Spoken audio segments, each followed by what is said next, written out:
Greetings, ball sniffers. This podcast is brought to you by I Hate My Boss, the newest podcast from Wondery. Need workplace advice? Go listen to I Hate My Boss and subscribe to it wherever you listen to this podcast. This podcast is also brought to you by Nature Box. What do you want when you want a snack, but all you can find is junk food? Rely on your self-control to resist the temptation? Please, you eat that junk food. Start snacking healthy with Nature Box. Right now, Nature Box is offering our family 50% off your first order when you go to naturebox.com. Also, bidets are back. It's time to wash that muffler. Go to hellotushy.com right now and get 10% off your portable bidet. Never again will your asshole stink like 10 dead fucking savages. You understand me? Hit it, Lee.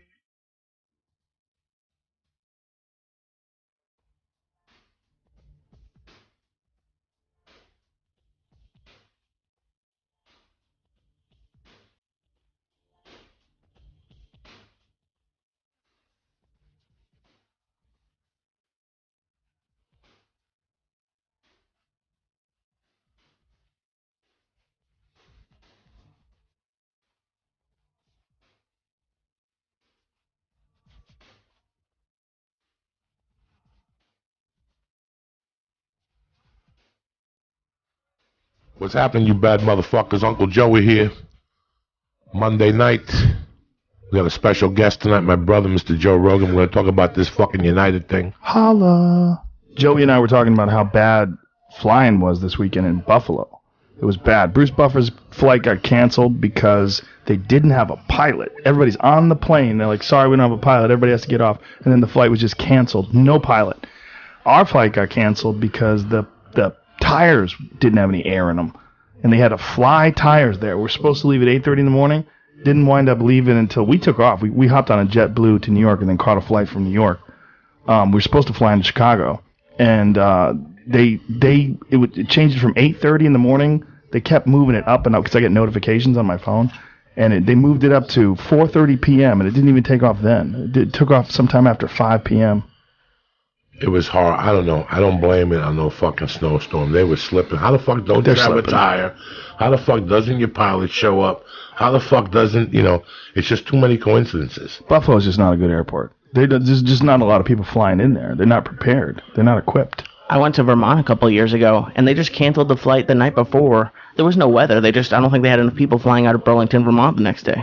That's probably exactly what it is. That's what it was. Yeah, so we're going to watch this thing on United, where a passenger apparently had a ticket, was in his seat, and they wanted to get a crew member on board. It was like 3 or 4 crew members. They had to get people off the flight. Shit. So people who had tickets, who paid for tickets, were going somewhere, and they told this guy, they just randomly picked people. They told this guy, you got to get up. You didn't want to get up, so they dragged him off.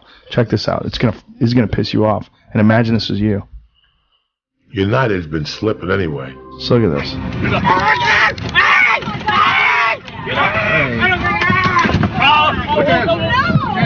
Hey, come on. United Airlines overbooked the flight. They randomly selected people to kick off so their standby crew could have a seat. Let's see if I can find a better version of it. There's a few of them. The man was chosen at random, but he refused to leave his seat.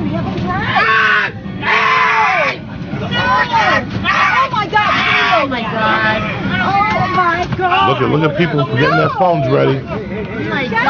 My god, what are you doing? No, this is wrong. Oh my god, look at what you did to him. Oh my god. That's crazy. Remind me and my husband never use United Airlines when we fly. The situation could have been handled better than that. Yeah, all these people are freaking out. And the more people find out about this over today and over the rest of the week, United's fucked. That's fucked. I just can't believe they did that to the guy. They forcibly removed him. Why do they think they could do that? Here's the statement. Pause that for a second. Flight 3411 from Chicago to Louisville was overbooked. After our team looked for volunteers, one customer refused to leave the aircraft voluntarily. Okay, look at what they just said.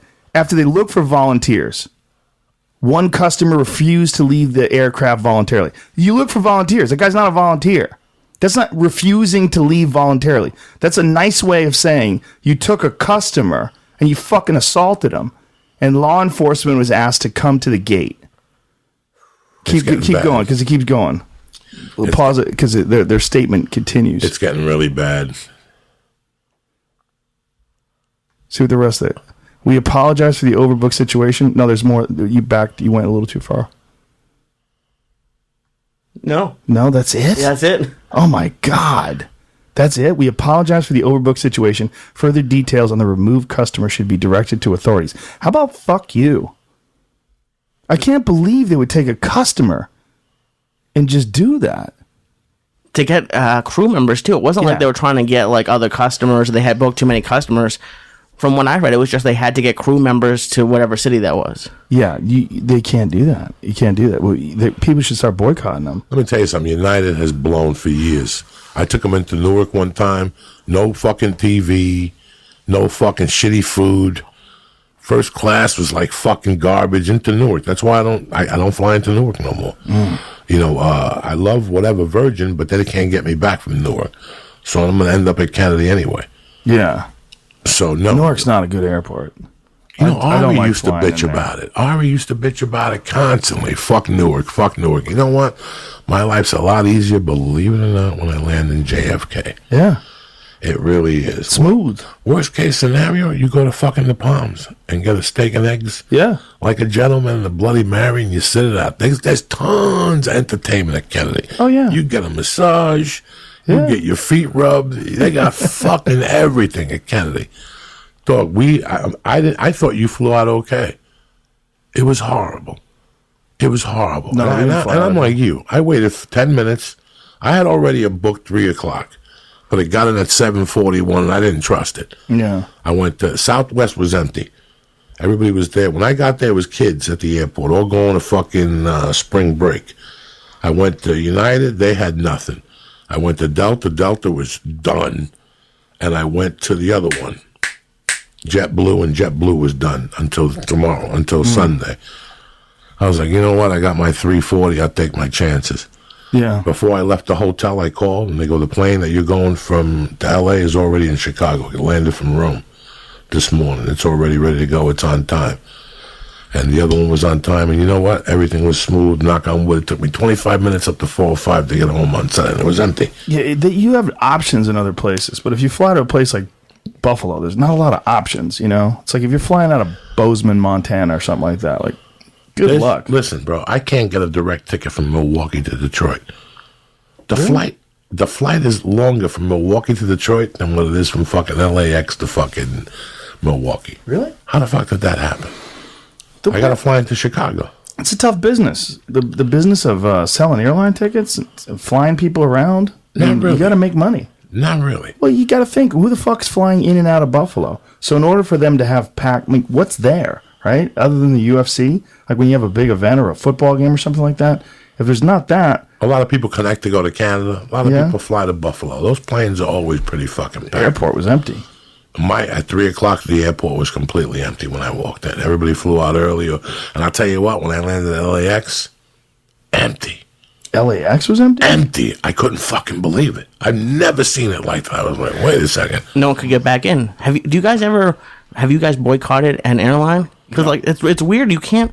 They have you over a barrel. You can get as mad as you want at them, but some airlines only fly certain places, and they're the cheaper ones, so you got to fly them sometimes. I bet a lot of people are going to boycott United after that. Yeah, but until the next vacation, like not many. Like you guys fly a lot more than most people fly. Yeah. I think when most people fly, it's just whatever airline's cheapest. Yeah, but if people have an option now, I think they're going to choose. My to first not go choice United. is always American. I know where I'm going. Yeah. I know where I'm going. If I go to New York, I'm only going Delta or the other one. America sinks your boat. Virgin's great, but they're going away. Virgin's not going to be around anymore. Where are they going? They're merging with somebody. Alaska. For some weird that like I don't know why. Dog, I took Alaska Airlines. That was the only direct flight into Baltimore.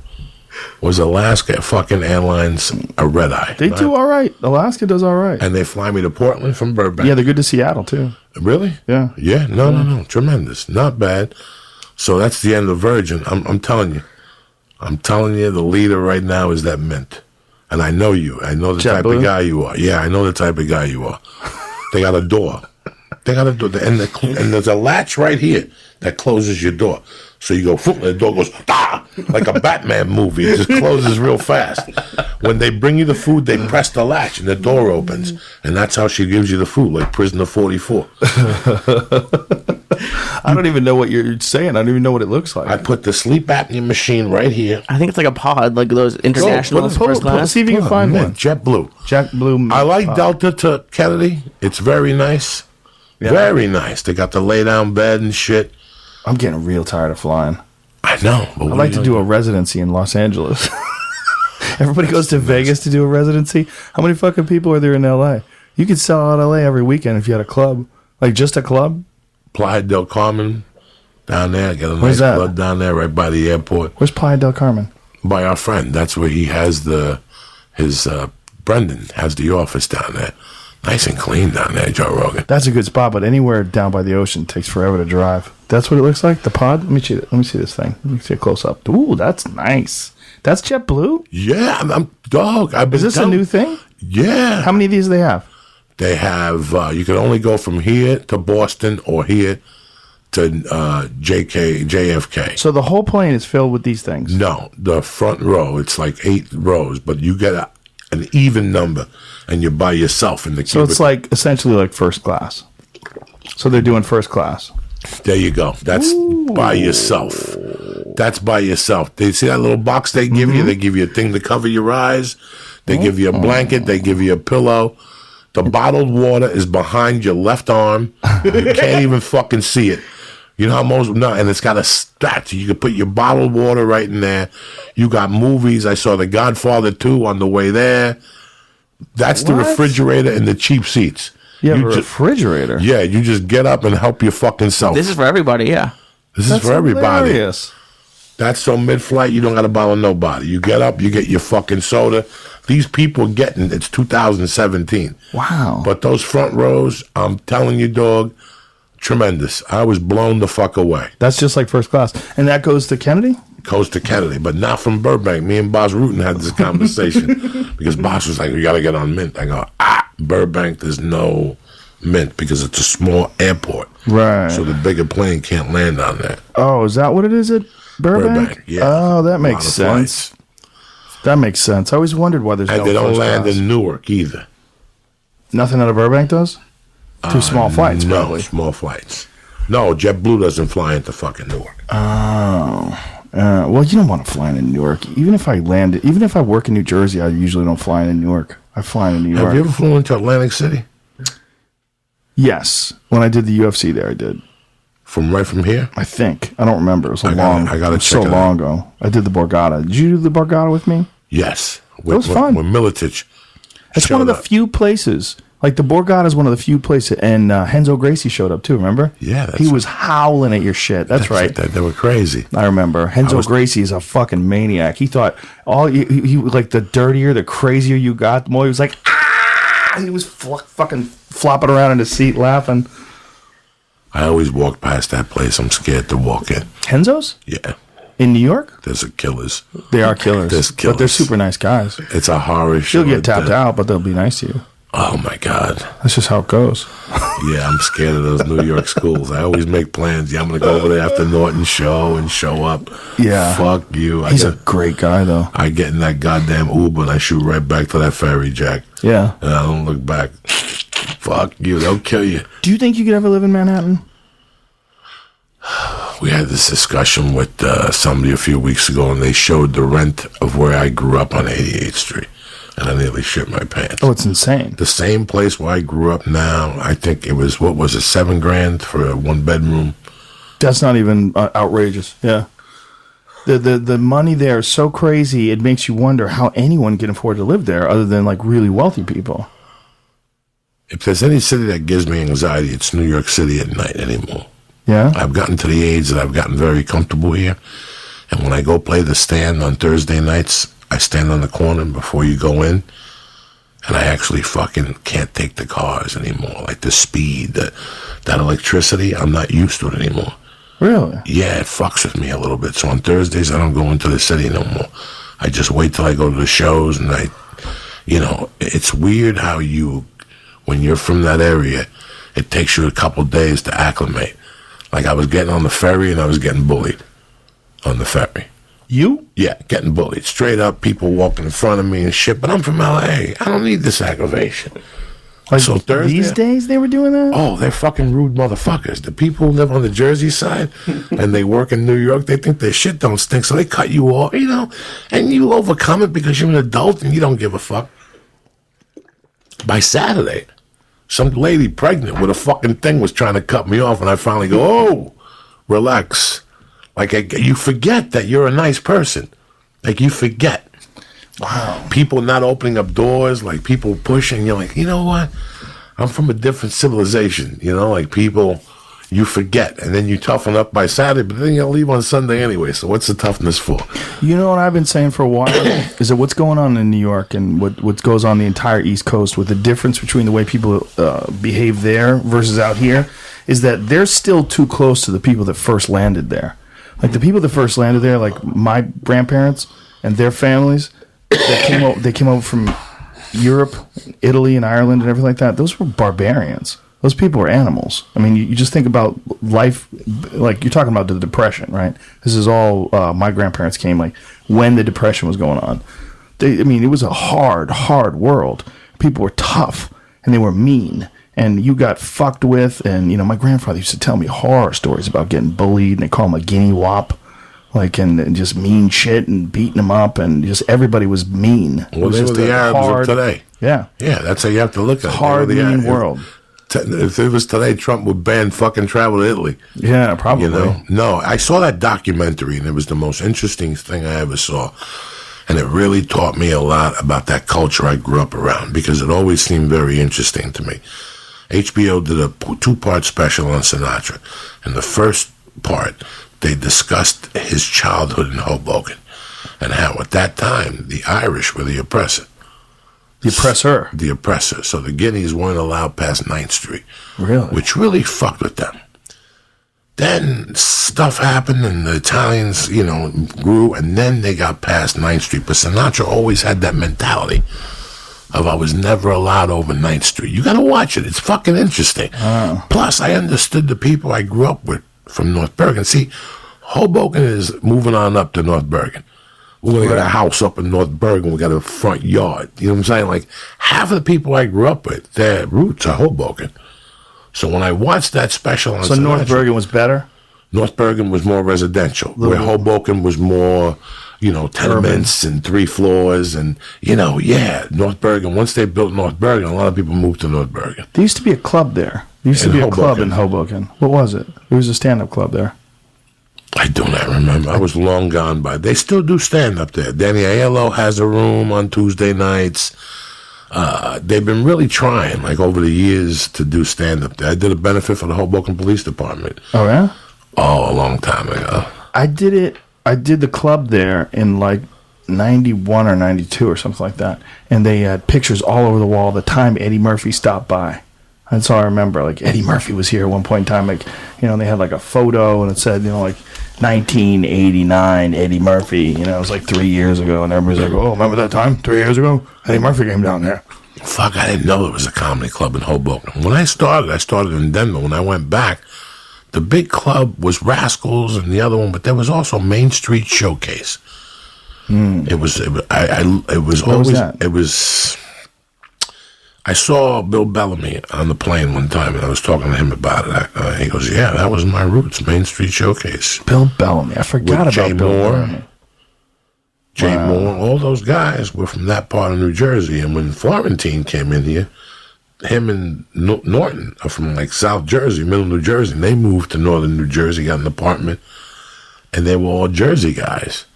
Like, they're Jersey guys. You know what I'm saying? Don't take them seriously. Yeah, right? He was saying that was nobody the thing took him with Norton. seriously. Yeah, Norton always had that. It, like, bothered him. You're not funny till you move to New York. Yeah, isn't that funny? Like, you have to go to New York to be taken seriously. If you live in New Jersey, you're just a hack. You're telling fart jokes and shit, Those clubs in Jersey are brutal. I mean, Bananas is club, the one by Bananas Fort is Lee. brutal. And it's brutal. You do comedy at a ping pong table. But Did it's you do the fun. one in Poughkeepsie? I did the one in Poughkeepsie I did that one. a couple times. That's in a ballroom, Lee. Yeah. And it's next to a gas station. That's as good as it gets, dog. And they put you in the downstairs room, and when I tell you it's fucking freezing, it's fucking freezing. They got one diner in the lobby, and it's the worst food you've ever eaten in your life. Even if they give you the 30% off, you'd rather fucking starve to death. That's how bad that place is. And you're stuck up there for 2 fucking nights next to a gas station. That's it. I worked up there with Tony V. Do you know Tony V? Fuck yeah. I worked up there with Tony V. I was the middle. He was the headliner. And some lady kept flashing the light while I was on stage. I was supposed to do like, I don't know, 20, 25 minutes, something like that. And at like 10 or 15, she's flashing the light. And I ignored it. I just did my set. I got off stage. And she goes, okay, I don't know if you know how we do it here, but you can't do that language at this club. And I remember saying, like, what are you talking about? Like, I was laughing because I was already moved to New York. I was already getting work. I already had Sussman as a manager. I was like, what? And she was like, you're going to have to change your act to work. I go, no, I'm not. I go, what are you, the manager here? I go, I got booked here. I got booked here by the owner of the club. I go, I'm going to do my act. They know what my act is. I go, you don't like it? So you want me to change? And like, she looked at me and, you know, like she didn't expect that. And I just raised my eyebrows and I just walked away. And I just finished out the weekend, and she never spoke a fucking word to me again. She didn't say hi. She didn't look at me. Isn't that great when you have to fucking... Every once in a while, you got to drop a bomb on a motherfucker. But and they'll just look at you like, what? She was talking to me like she was the manager at Wendy's, and I was the fry boy. She's like, I don't know if you know how this works here. You know, like, she's like the lady that takes the tickets. You know how the clubs, they're all in a hotel, you know? Like, Bananas was in a hotel, right? Yeah, both of them.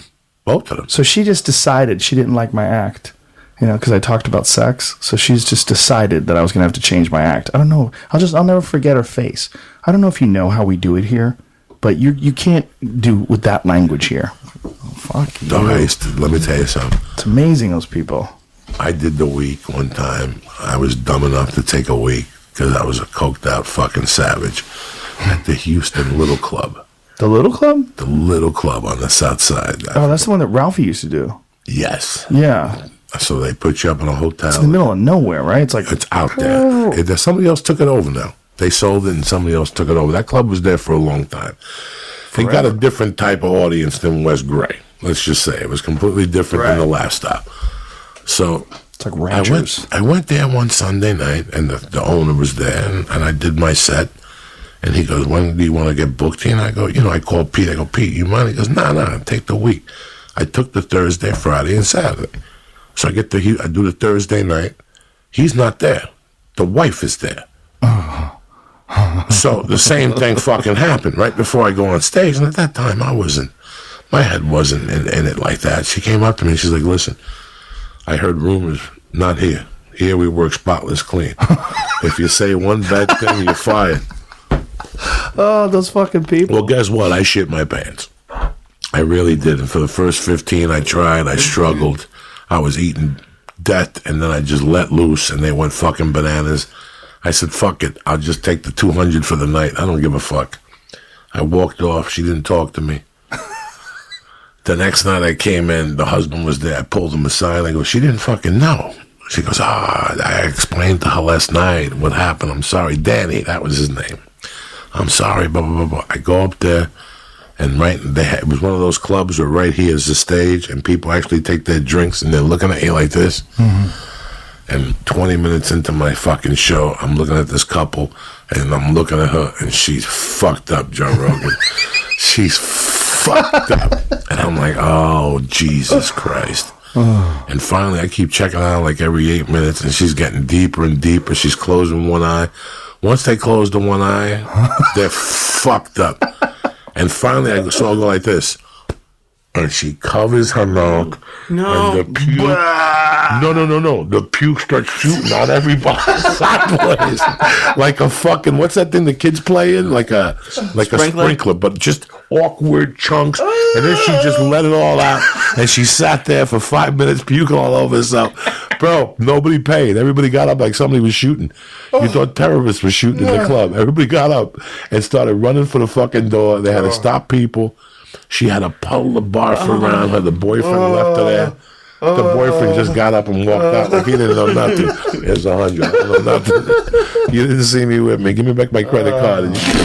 I never went back there again. Once somebody pukes on stage, I can't hang out with you no more. It's amazing, like the bad advice they give you early on in your stand-up career. I want to shoot them all in the fucking head. They would always tell you can't make it if you're dirty. Like they tell you can't make it. I mean, I can't remember how many times I heard that. What is this fucking pipe? Holy shit. Somebody gave me that in Cleveland. That's the Savage stuff.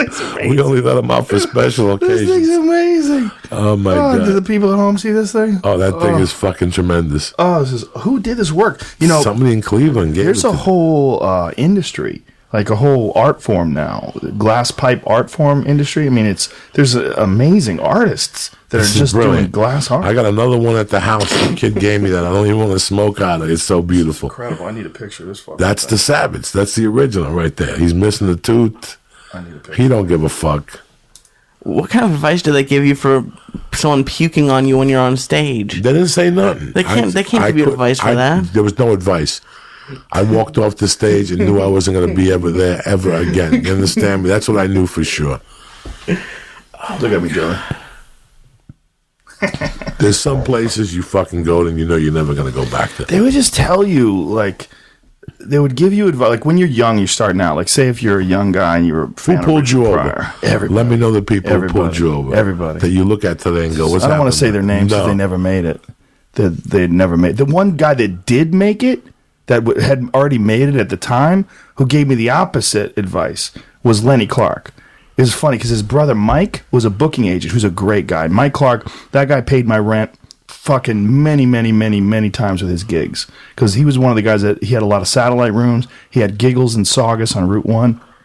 And he had a few outside rooms, and he would book his brother Lenny. And Lenny was on HBO. He had done Rodney Dangerfield special. Lenny was a big comic. He'd done a bunch of movies. Like, Lenny was big. And this is before Lenny's sitcom. Remember when he had that sitcom? And I opened up for Lenny's at Jay's in Pittsfield, Massachusetts. It was in western Massachusetts. It was way out there, like 2.5, 3 hours away from Boston. And people loved it there because it was a real stage and they had real comedy there. Like, they had Lenny Clark when Lenny Clark was big. And I went up and I opened up for Lenny. It was the second paid gig I ever got in my life. And I got off stage, and Mike Clark said, "Buddy, you're fucking funny, but I can't book you. You're too dirty."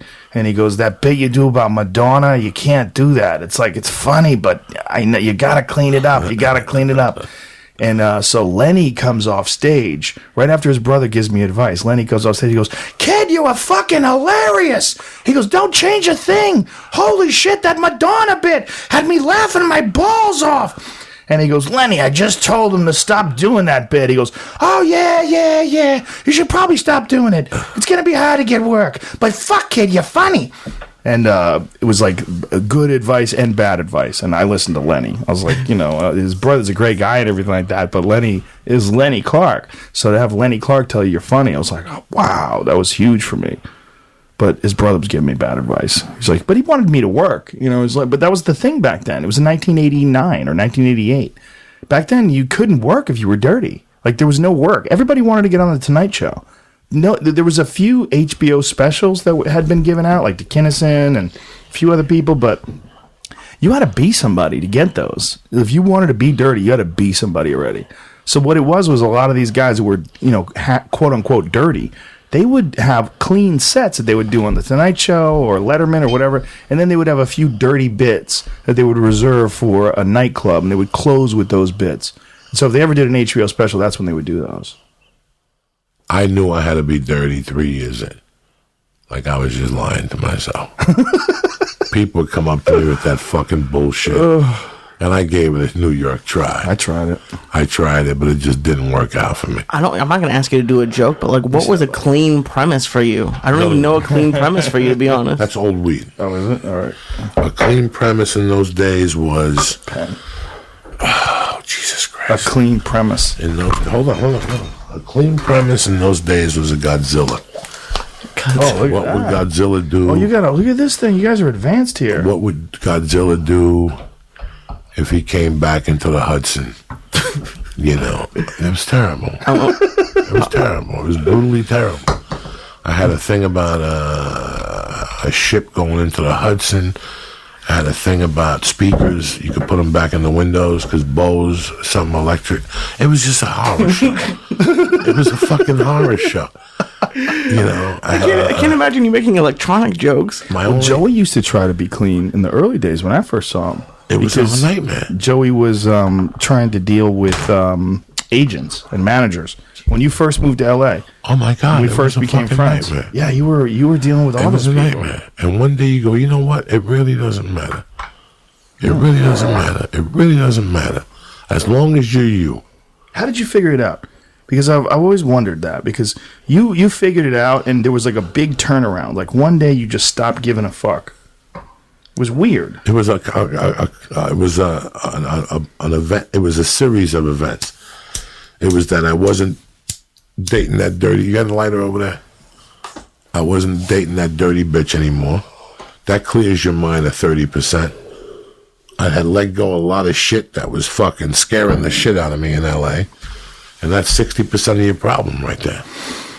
Everybody had me locked in, bullshitting me that you needed to do this and needed to do that. And and all of a sudden I'm watching you and I'm watching these guys that are clean. And they make me laugh, but they're not making me laugh like the guys that are real. Yeah. That took a different fucking animal. Well, I remember us having conversations about it. Yeah. Where you were like, you could go do that. I gotta, there's people watching me. Yeah, no. It was scary. It was scary for no reason. Yeah. It was just the bullshit that they put into your head that you can't and you can't. Well, it was no reason, but it was holding you back. Well, absolutely. Because people could see when you're faking the funk. Well, not just that. Like, even once you started killing, it was still holding you back. Like, there was still a lot of agents and managers that had a bad opinion of you. Oh, listen, they're gonna say whatever you want to say, but until you deliver the goods. That's exactly what it was. I figured out. I was talking to Tommy Easter today, and I go, Tommy Easter, let me tell you something. You could be the funniest guy in this town. You go in a comedy store every night and fucking destroy that room, even though they're going to see Dane Cook, Eliza Schlesinger. It doesn't matter. You could destroy that room. Nothing matters in this business, just like the mafia, to the size of the envelope on Friday.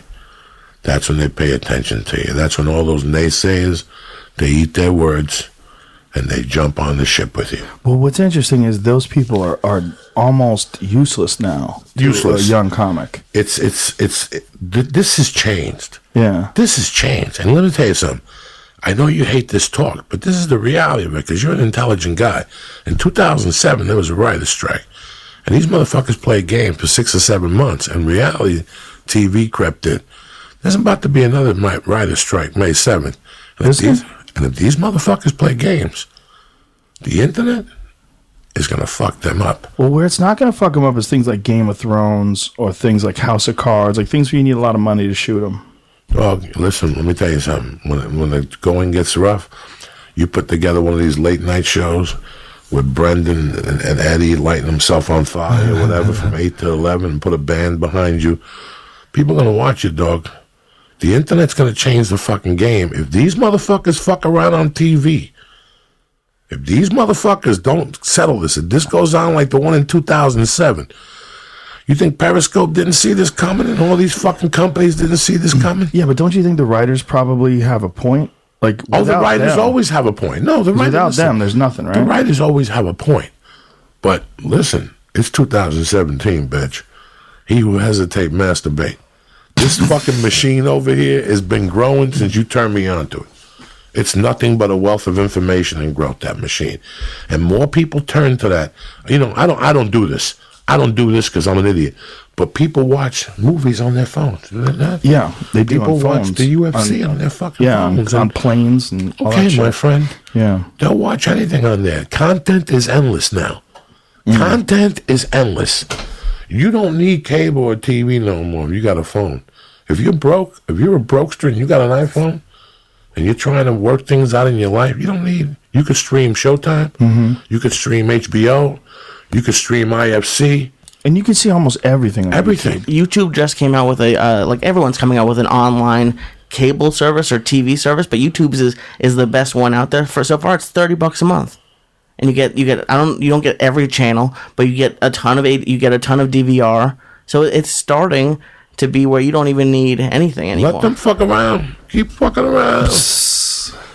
Keep it up. People are going to figure this out and go, wait a second, I got a good idea for this. I got a good idea for that. 2 cameras, 2 GoPros, and Periscope, and a drummer. And you got yourself entertainment, Jack, for whoever. People watch it. People at home craving this. Our audience is not from 7 to 10 no more like it was 20 years ago. Sorry. It's people from 7 to 5. It's IT people. It's people who work in gas stations. It's people who work in construction with earphones on. It's fucking amazing. The loaders at the airplanes, they waved the other day. I'm trying to get on a fucking plane. They waved a couple of weeks ago. Yeah, it's weird, right? It's very weird. So it's gone to a different fucking level now. This is what we're doing is growing every month. Well, no one would ever allow you to do this. No. There's no executive in this town that would have ever said, here's what you need to do, Joey. No, you they need to wouldn't. have a camera pointed at you, you start smoking pot and just talk shit. Nobody believed you. Nobody would believe you. No. And it's that easy. It's that fucking easy. It is for you. No, it's not that easy for everybody. Well, listen, man. But it's a shot. You have a shot with this. When Marin first went to his management and said he was starting a podcast, they laughed at him. Yeah. That's the reality of it, you know. Yeah. This is something that they didn't know it was coming. They're sitting having meetings right now. What are we going to do? How are we going to get a piece of this act? Well, I know that some podcasts are SAG. You know that, right? They have those acting podcasts. Really? How do they do that? We read a play. No. Fuck yeah. They have series. Oh, well, series is huge. Huge. I firmly believe that the future of entertainment is audio. I honestly do.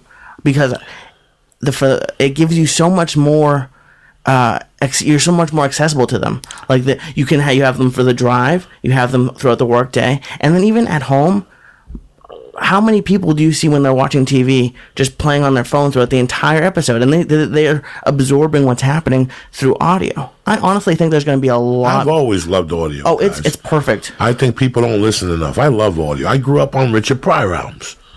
We grew up listening. We didn't have specials. I grew up listening to George Carlin. I grew up listening to... I didn't watch fucking Freddie Prinze on TV with a special. How many specials did we see later on? Delirious, Rodney's Young Comedians, but that came later on. Well, there's definitely a good market for audio, but there's always going to be a market for people watching things too. And if you're talking about people that are sitting down with their phones while they're watching a TV show, like, that's so silly. People that do that are so silly. You're playing with your phone while you're watching The Walking Dead or something like that. It's so dumb. I think I hate it. I don't do it. Okay, it's just people who are super distracted and childish with the way they look at things if you're doing that. Unless it's a bad show or unless you're like watching a talk show or something like that. But it just seems to me that, like, if you're going to watch a really good show, you should put the fucking phone down and sit down and watch that thing. You know, if you're going to watch, like, House of Cards, you ever watch that Kevin Spacey show? No. It's a fucking great show. But there's a lot of really good shows. And I don't think audio is the future of entertainment. I think it has a future. But it's not the future, because there's always going to be people that want to see things. Oh, I'm not saying video is going away. Obviously, video is great, but when the name of the game is advertisers and advertising money, that's like the end goal for all of this. If you're losing people for 8 hours a day, like I think what's great about these podcasts is the people like middle class and lower are really listening to it. There are higher level people doing it, but if you can't listen during the day, you're probably a little bit out of the loop podcast wise, you would think. So if you can't watch video during the day, you don't have all those ads. I just think there's going to be a lot more of that scripted podcasts, reality I think there's going to be everything, because you have so much more access to it. You have a lot of possibilities. How many people do you think are really listening throughout the day? That's all I did when I came here. That's how I found Joey, through your pod. I was listening all day at my job. Right, but isn't that unusual to have a job that allows you to do that? How usual is that? When you go on a plane, there's people watching a movie, typing with earphones on. Mm-hmm. Okay? In today's market, people have an assignment or they have to type a report. They have you on.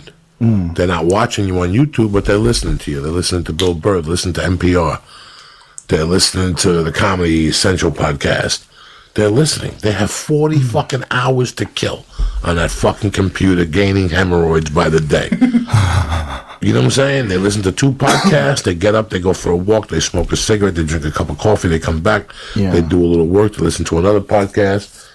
You know, if you're a night security guy, you work fucking, you know, all those hours at night. You're lonely in a car, sitting there. That's when you listen. So if we're each an hour and a half apiece, 2 hours, you got a lot of time at night to listen to podcasts. We're the kings of the third crew, Joe Rogan. Yeah, right? We are the kings of the third crew. People that work midnight to 8, whether they're in Australia, China, New Jersey, California, that's who listens to this while they're stocking fucking trucks, you know, fucking product at a supermarket. You go to a supermarket at 2 in the morning, and the guys are stocking, they got earphones on with the black gloves, and they're putting ice cream in the cases. They listen to everything. To Jim Norton's podcast, listen to Opie and Jimmy, you know, whatever the fuck, Jimmy and whatever. They listen to the dude that used to be on it. It's amazing how much of a catalog they have to choose from. The first guy who ever recognized me was a sign spinner by my job. I was walking across the street. He was spinning. He went to the ice house a couple of times. I think he was going to try to be a comic. But That's funny. Yeah, An ice spinner would be the perfect guy. That's hilarious. This has gone to places where it's, you know, you look at your map at the end of the month and you see where the people are listening to this across the world. Wow. And you go, what the fuck? You know, like when Ari said he went to China, he said 200 people showed up and they all listened to the podcast. Wow. They're working for somebody over there, Apple. They work for Apple or something like that over there. Well, Apple has Foxconn. That's over in China, right? Yeah, that's where they make the phones. But that's they have Americans the there? nets. Oh, okay. That's the place that has the nets keep people from jumping off the roof. Do you know about that place? Yeah, but how many people actually jumped? Enough that they made nets. It wasn't just one guy. When you put nets up, and building the cell phone makes you do this? They live there. They live there. They work there. They have dorms. They stay in the dorms. They work all day. It's scary. I mean, it's a step above being a slave. And people tell you it's a lot better than what they used to have because they didn't have any opportunity. And this is just how industry works. The way people describe it, they're trying to justify it. They say this is just how industry works. Industry works. You come into an incredibly, deeply impoverished area. You provide them with a way out, like something, or a better way. And so that better way of working 16 hours a day, people could argue, yeah, they're working $16 a day for $1 a day. Yeah, or whatever the wage they get, which is substantially lower than whatever they make here. I might be exaggerating. You can probably Google it. Like, how much does a Foxconn employee get per hour? But they say that that's how they're able to make these phones, because they can make them in these factories where the people don't get paid as much. But there's a bunch of people that jump off the roof. Like, they have to put fences and nets all around the roof. They have nets to catch people. Like, it's bananas. And when they talk about it, you know what they say? They say there's so many employees at work. There's like 500,000 employees. And the suicides are directly proportional to how many, if that was like a population of a city. That it makes sense. That amount of people always kill themselves. But they don't do it at work. And they live there. How many is it? It's the article I found was a little old, but it was like $12 a day. You're gonna get like $400 a month. Wow, that's dark. There was some dude last night on 60 Minutes. Pretty interesting. There was 2 dudes. The guy who invented the Greek yogurt. Yeah. He needed $700,000, and he saw a factory open up in New York, and he went to these people and he borrowed the money and he bought what's the hot Greek yogurt now? I don't know. I know what you're talking about. I'm talking about tremendous. And he had to buy a plant in Twin Falls, Idaho, and he hires is refugees. He gives them jobs, and people got pissed off at him. And they call, and this guy donated 10% of his factory to his employees. Like they get 10% of the earnings every month from the company. They break it up among like company sharing and all this shit. It was pretty interesting. That story was interesting. And there was another one about a guy who's saying that these phones are programmed to program you. Huh? You gotta watch this. I was that too work? deep for fucking Uncle Joey. I had to turn How it does off. that work? This guy's saying that the industry is they're programming you through computers and through the phone. His explanation, you got to hear it when you get a minute. It was on last night. Can you find out how much an iPhone would cost if they made it in the United States? I can Google it. Yeah. Google that. Just out of curiosity. So how much would an iPhone cost there now? Well, what they cost now, I think a new $12 a day they get paid. I think a new iPhone, if you buy it in America, is like $1,000, somewhere in that range. No. Yeah, but you know the In cell phone company subsidizes it. retail, it's $1,000. You get it for $200 because Sprint wants you to. They subsidize it, or Yeah. they not subsidize it. What's the word I'm looking for? They make like a lease, and they put it over the term of the contract. So they spread out the amount of money that you're getting paid, or that you're paying for the phone. So if you're going to pay $600 for the phone, they spread it out over 3 years. So you have a 3-year contract. So like you can get it for like $200 off, and so it looks great. It looks great, but it's just factored into your monthly bill, and Right, then, I know and you this. have them for like 3 years. I tried to pay the phone. They were like, nah, they gave me a hard time. Like, what? Yeah, they don't want to do that. They don't want to do that. They don't want to do that. It's probably more valuable to them, and then also you can't leave. I guess if you can leave if you have like a phone that is what's the word without a Without a service contract. unlocked. Jailbroken. No, I don't think it's that. I think it's unlocked. Jailbroken is when you get into it and you can fuck with it, right? Yeah. So it says that if all the components were made in the U.S., it would push the cost up to $600, which they think would retail it for $2,000. Oh, so it'd be like $1,000 more. Wow. We got to pay what? A lot more in fucking wages. Yeah. More than $12 a day. More like fucking $200 a day. Yeah, probably more than that, right? Yeah. What's a union wage for a factory worker, I wonder, in America? It's, and then people say, well, the cost of living's less over there. Like, okay, but so's the standard of living, I don't know, man. I'm no perfect person. I don't. And where is this where they make these phones? China. A certain city in China, like a real fucking... I don't know. I don't know enough about it. I probably should know more.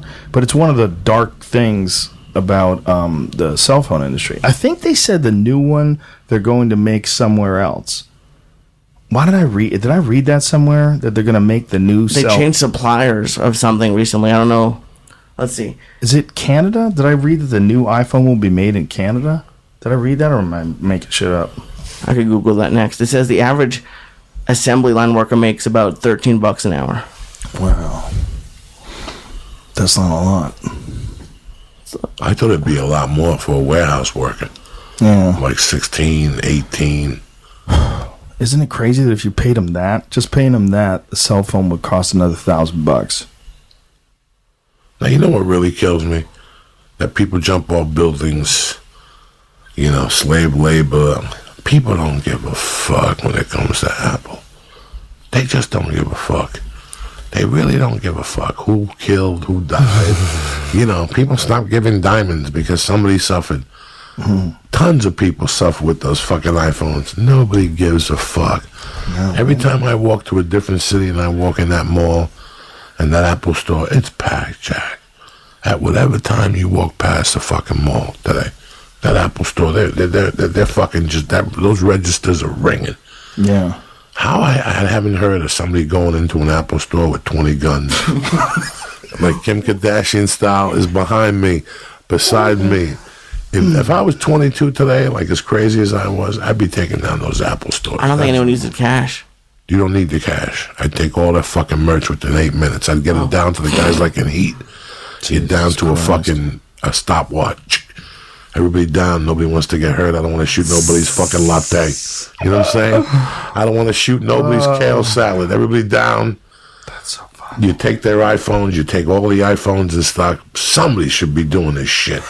Nobody's doing this shit. Everybody's scared to pieces. All these phones are locked in. They're like you could never sell them or use them. They're all locked into different contracts. Like they sell phones that are Verizon phones. They sell phones that are AT&T phones. You have to tell them when you buy it at the Apple store, what carrier are you? Okay, we'll see if you have that. And they go get, and they bring it back. Like if you just bought a bunch of phones, good luck activating them. They have the serial numbers for all the phones. You show up in Chinatown with 1,000 iPads. You want to see those things cook like Boogie? And iPads would be a different thing. Yeah. That would be a different thing. I show up in Chinatown with 100 iPads. Watch them boogie. Yeah. Those motherfuckers show up with cash. They take it out of the tea kettle. You understand me? Yeah, that's bullshit. You gotta there's some little Chinese kid somewhere that's decoding fucking phone. I watched that thing. You know what though? I gotta disagree with you because you have to sign that thing up to iTunes. If you sign it up to iTunes, it's gonna know what that computer is. It's gonna be able to read that computer. And if you have a stolen computer, it's gonna find out. Unless you wiped the operating system clean and installed some new shit in there. Listen, and did there's something. a Russian in Glendale that for $10 he'll scrape a computer brand new, and your history is shipped over there, and they're using your credit card within fucking minutes. So, the other night I watched in the hotel room, and I couldn't sleep. I watched where America gets all the worst guns in the world. Did you know that? No. Philippines. We get like guns all from those there? guns without the numbers, like the good really? guns, the That's where ones they that come you from? want to shoot people. Yeah. Starts in the Philippines in a little hut. It's a family that's been making 45 since Jesus left Chicago because the 45 was created in the Philippines to shoot American soldiers or something. What? Oh my God! Yeah. Wait, you can hand make a gun? These fucking Filipinos. What do you mean? You didn't know that? You didn't. You got to see this. No, I figured guns had to have like Put on special Drugs things. Inc. guns. Well, do you know who makes guns now? No, Jesse James, the motorcycle man. That guy Yeah, who but makes doesn't he have custom machines? motorcycles. Yeah. Yeah. But he uses he makes guns. Like he puts them together. Yeah, but he cheated on his wife. I don't trust that motherfucker. Those guns will backfire. You go to pull a job, all of a sudden the gun fucking jams. Fuck him. These Filipinos, these guns go directly to Oakland. Do they? Oh my God, I was watching this. I'm like, how did I not know this shit? It's crazy how they make these 45s by hand. But somebody told me why they did. The 45 was either for the Hawaiians or the Filipinos. They were made to either shoot either or them would shoot the Americans. Something fucking crazy. When you watch all this shit, that's when I know. Like, they show computer theft on here and how they do it. There's motherfuckers out there that could do anything, bro. Did you find it? I found one in Jamaica, not in. No drugs in the guns. I was in shock. I never knew that. They make the gun without the serial number? The serial number, and how the gun is like drugs. Like, it starts for 300 in the Philippines, and then 1,000 once it gets to the States in Florida, and then by the time it gets to Oakland, the gun is $1,600. The same way how it goes across like that. Look at that picture of the outlaw Josie Wills. Like, back then, how did they make guns? Like, what did they use for manufacturing? Well, like, back then, isn't that wood in between? Like, yeah, the wood, the handle, and then the bottom piece. They probably had like at least a dot. What is it called? We have like a mold for it. Yeah, there must have been some kind of mold, right? It'd be interesting, like how big the company was that made pistols back then. Was it a huge company? Who made the shotguns in those? These all companies that from these gun things. When you look them up, like what's the Remington? Well, no, the Italian gun. Italian. What's the name of that Italian Beretta. shotgun? Beretta. Like the Beretta, you know. That's a family business. They've been making, not a mafia business, like an Italian family business. That's what I meant. They've been making guns since time immemorial. So it's like Remington, one of those companies I read. Smith & Wesson. Smith & Wesson. Those guys been around forever. This was just the regular fucking whoever. I'd be interested. I don't even know what year. Well, there's a bunch of, there's a like a West Museum in Bozeman, Montana, and they have all these old guns there, and you can go see guns from a long ass time ago. Pretty sure it was in Bozeman. Either way, they had guns all the way back to muskets, and it's wild. But there were companies. Now that I'm thinking about it, I think Remington was probably even around back then. Winchester, that was another one, like a big name company. But I'm sure there was some other big name companies that I'm not aware of. But when you look at that, you know what's interesting about that? Looking at Clint Eastwood, that is supposed to be the 1800s, right? Like, when did they invent the bullet with the cartridge, where it could just load in there like that in a revolver? I mean, was it even 100 years old? Well, what year did they shoot Abe Lincoln? That's it. That's the answer. That's the question, right? Yeah. Yeah, whatever year they shoot shot him Abe with a Lincoln, musket. that was a revolver. They shoot him with a musket. That was not an old. That was not an automatic weapon. 1835. Yeah, so they've been When good. did they kill Lincoln? 1835. It was that year? That was the year of the... I don't know. I think what was the year Lincoln died, and what did he get shot with? Wikipedia, what Lincoln gets shot with? All right, Lincoln got shot in 1865. Yeah. Oh, so 30 years... Did you say 35 for the first one? Mm-hmm. So it was 30 years after the invention of the gun? He got shot? You know what? You want to hear a crazy stat? Between the invention of the airplane and someone dropping an atomic bomb out of the airplane, it was less than 50 years. How crazy is that? That's fucked up. It's fucked up. Google when was the invention of the airplane, or I could do it too if you're doing something else. You Google What was I was trying to find the gun he was shot with. the invention It of the had to gun, be like a 2-shot pistol, the invention of the plane. 3-shot pistols. I don't think the 6 thing was developed. I could be wrong. I don't know. Yeah, I don't. They had guns that you had to put one in at a time, like one bullet. Like the musket? Like you had to open it if it was the one in the round. You had to put it in there and shoot them. So the Wright brothers were the ones who essentially, there's a bunch of people working at it, but they were the ones who invented the airplane, right? Yes. All right, Pistol. Just a regular, it just says pistol. If you had to guess, when do you think they invented the airplane? Oh, a Philadelphia Derringer. 1735. I don't fucking know, Joe. You know I smoked 18 bong hits before I got here. I don't know, 1900? 1903. Jesus Christ. Yes. Can you imagine being that first couple guys? Nope. Can I talk to you for a second, man? Listen, I want you to help me with this thing. Wow, 1903, 4 miles south of Kitty Hawk, North Carolina. Okay, so if they did that, they invented the airplane in 1903. And then 1947 was World War II when they dropped the bombs, right? Wasn't it 47? I think it might have been 45. So think of that.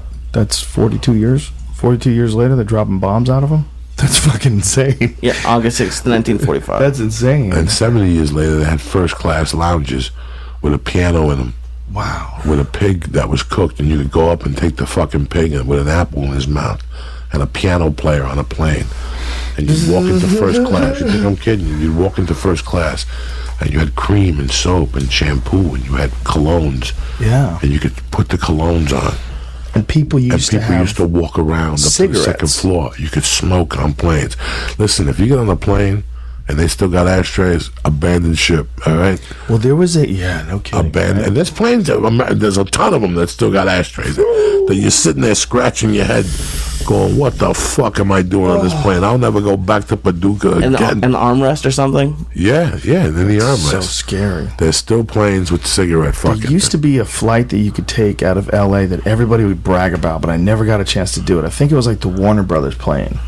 I think Warner Brothers, like one of the big studios, had a plane, and you could get a flight on it somehow. I don't remember how it worked. Like, it was really hard to get, but they did it like big shots and big movie stars and celebrities and stuff. They'd fly on this thing, and they would fly you from LA to New York in this thing. And it had like couches, and it was set up like a cool nightclub inside.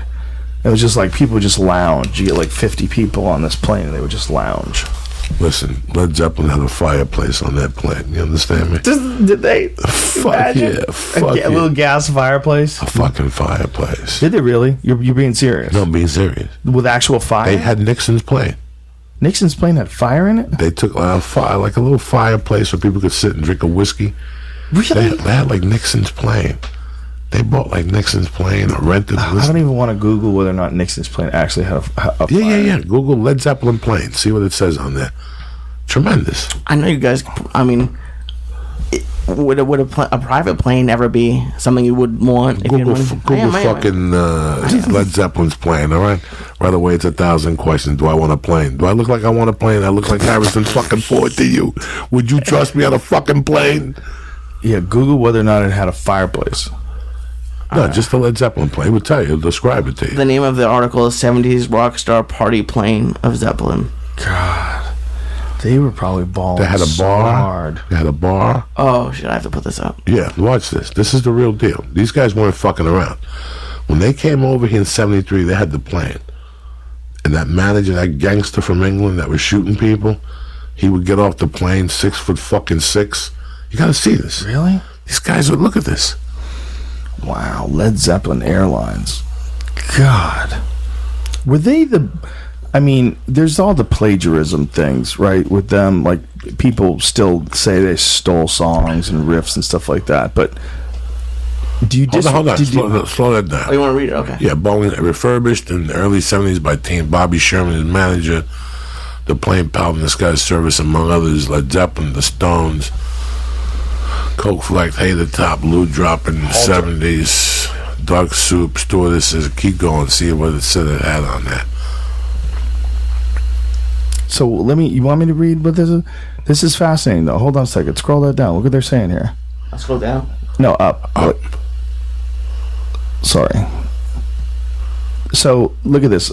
Probable inspiration for Austin Powers' Shagadelic 747. The starship brimmed with gaudy chic delights. There was a bedroom with a king-size waterbed, a drawing room with a fake fireplace, a 30-foot brass-trimmed bar with a built-in electric organ, a prehistoric video system stocked with everything from Deep Throat to Duck Soup, and 2 stewardesses to cater the velvet-trousered minstrels fresh from their Madison Square Garden gigs. Holy shit. Oh my God, look at this. This is their plane? They're hanging out with Elton John. He's playing the organ. Wow. It was a flying fucking gin palace. Look, Richard Cole, look at that. Look at him with his shirt off. Look at Robert Plant. Did he ever have his shirt buttoned? Look at how these guys rocked it. They just left their shirt wide open. Like, that was how you rocked it if you were a rock star. They never did a sit-up in their life. Like, look at the picture of them. Slow down. Do you want to look at the gallery, or do you want... Look at the picture of them. Never did a sit-up in his life on the left. Never did a It sit-up was in his just right straight on the right. cocaine and Just- fucking... That was straight cocaine then. But they were just gods. They were like rock gods. I mean, think about what those guys represented back then. You could see their cocks pressed against their pants. That was all, yeah, that was Look at that. Who the hell had that before? No shirt, and everybody's cock is like tilted towards their left. We'll see them. They're like all three. Well, one of them, second to the right, is Jimmy Page is bucking the trend. Yeah, Led Zeppelin was got the his dick. first. Jimmy's got his dick going the other direction. Look at this. Led Zeppelin was the first to lease the plane. Wow. After a white-knuckle flight from Oakland to Los Angeles. And a tiny Falcon 20 business jet terrorized the entourage. Oh, so they got a little tiny plane for a while, and they almost died. One time, Led Zeppelin suffered from almost surreally bad press. Rolling Stone suggested the band change its name to Limp Blimp, and it was thought the Starship might earn the group some respect. It was an extremely useful tool because inviting a journalist onto the plane, the story kind of wrote itself, said Danny Goldberg, Led Zeppelin's publicist for the tour, who had been hired to gin up positive coverage. The novelty value was significant. So listen to what that's like. They were saying that Rolling Stones weren't getting any respect. Rolling Stones never gave Led Zeppelin. I mean, not Rolling Stone never gave Led Zeppelin. Yeah, rather, they never, fucking no hated respect. Led Zeppelin. That doesn't make any sense. Yeah, how could they hate Led Zeppelin? Hold on. Like, if you hear a whole lot of love, how could you hate that? They fucking panned all the albums. How could they pan that? So they had to eat shit at the end because it doesn't really fucking matter. Dude, when I first heard Led Zeppelin, I was 14 years old or 13 years old. Somewhere around that. It was when I first moved to Boston. That's when I first become... There was a girl that lived up the street that used to kind of molest everybody. But everybody let her. Like, she was 21 and we were all like teenagers, and she made out with like everybody. But she had great taste in music. And she introduced me to AC/DC. She introduced me to... The first song I ever heard from Led Zeppelin was Black Dog. And it blew your fucking mind. It blew mine. I couldn't believe what they were singing. Yeah, I was like, wow. Then I saw the poster and I'm like, wait a second. These guys are fucking crazy. They were doing something powerful, that's for sure. Like, the fact that Rolling Stone didn't like them back then is so strange. I wonder what it was. Listen, man, they put those things on YouTube, and I watched them, and I got a little sad. They put the comparisons between songs. Oh, the same. And They're the same songs. And I got a little sad, you know. And I know what they were thinking, you know. But the trial that happened 6 months ago was really fucking crazy, because even me, who was a Led Zeppelin lover, I could tell that there was something. I could hear something there. It's when I first heard that song from that fucking white dude, and I'm like, this is fucking Marvin Gaye's song. How is this not Marvin Gaye's song? I grew up on this fucking song. I know it a mile away. 100%, yeah. And all of a sudden, a year later, Marvin Gaye's estate did not fuck around. Yeah. Marvin Gaye's estate was handled by his son, who it was minus 40 fucking million in taxes. And the grapes, and then he cut remember the California grapes? I heard it through the grapevine. Yeah. That and the fucking albums he kept putting out. He took all the wrong songs out of the vault. His son turned that around. And his son was a savage. So as soon as I heard that song, but with the Led Zeppelin, the Stairway to Heaven, yeah, they were guilty. They were guilty of a couple of them. But I will tell you something. There's not a fucking jury to convict them on. Why not? Why not? Yeah, I mean, they Put on had... Stairway to Heaven for a second. I know. No. I'm going to tell you why not. Because this is how it got me. This is how I answered it in my head. Okay. I was thinking about it, and it came on in the fucking car. My wife was in the car, and all of a sudden, dog, I got goosebumps. And I thought my head was going to blow up because they stole it. But there's one thing about this, and I know you. The other night, what was the song we were singing as we walked into the fucking theater? What was that? What was that song we were singing? Keep putting on Led Zeppelin, Stairway to Heaven. What was that song we were singing? How long have you heard that song in your life? What song was it? Do you remember? Just free the people to give my soul. I want to give lost in your what does that song do to you? What does that song do to you? You've heard that song since you were a kid. Your mom played it. Somebody played that jam. Fast forward this, Lee, to the guitar solo. Fast forward. How far is that? 3 minutes. Just play with it. A little more. 2 minutes.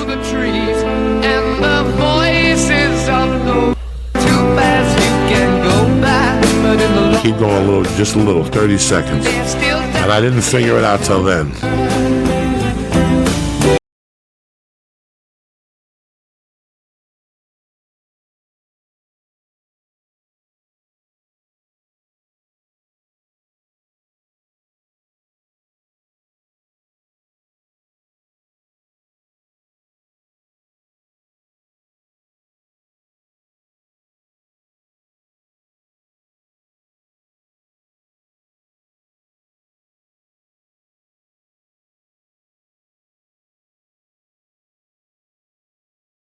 You can't take that man there. I was like, they can't overrule this.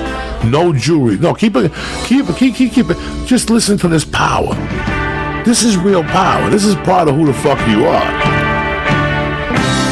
Yeah, no, it's beautiful. This is beautiful. Just beautiful. It is. So you can't. No jury. They go, you know what?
Okay, Lee, do me a favor. Go to Led Zeppelin Stole Songs. Show me the comparison, because the person who told me about this was Burr. He called me up and he goes, dude, it'll break your heart. It'll break your heart. When you hear it, it'll break your heart. They fucking stole. They stole like 1 million different songs. You got your glasses, Joe Rogan? Yeah, I do. What do you need? Oh my God. Who are you choking there? No, I'm not choking. That kid's guard is tight. Look at the size of me. Look at the size of him. That's hilarious. You're a good guy to work guard with. Jesus Christ. Like work sweeps with and shit? Oh my God. You know? And these guys, they fucking... like if somebody could sweep you... Jesus Christ. And it's a totally different kind of working out. I love it. It's the best. I love it. I sweat my balls off. I could smell the weed. Such a good way to work out. You know? Did you find that video? I think so, yeah. Yeah, that's like two different things. They compare it. Let's listen. I think this is Taurus. Yeah, this is not Led Zeppelin, folks. So stop and think about it. Do you think they stole? Fuck yeah, they did.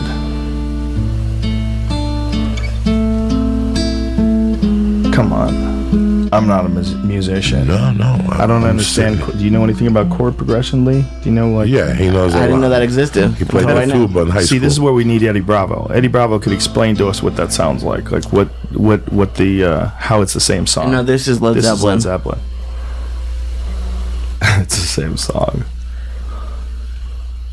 Oh, the first album is covered with stolen shit. This is actually a little better. Yeah, no. This is, in their mind, but that's they did steal it. They heard it when they played together. Yeah. Well, look. Let's just call it what it is. You know, it's stealing. It doesn't is this mean the only song that they have? That's I just chose one for Stairway to Heaven so I could get another one. But you know, I think if you look at who they were amazing. I mean, their finished product, like what they were able to put together, was fucking amazing. And whether it came out of those four guys' heads or those four guys' heads and some other people's heads too, it's the effort, the cumulative effort of those artists to put all that music together and make these insane songs.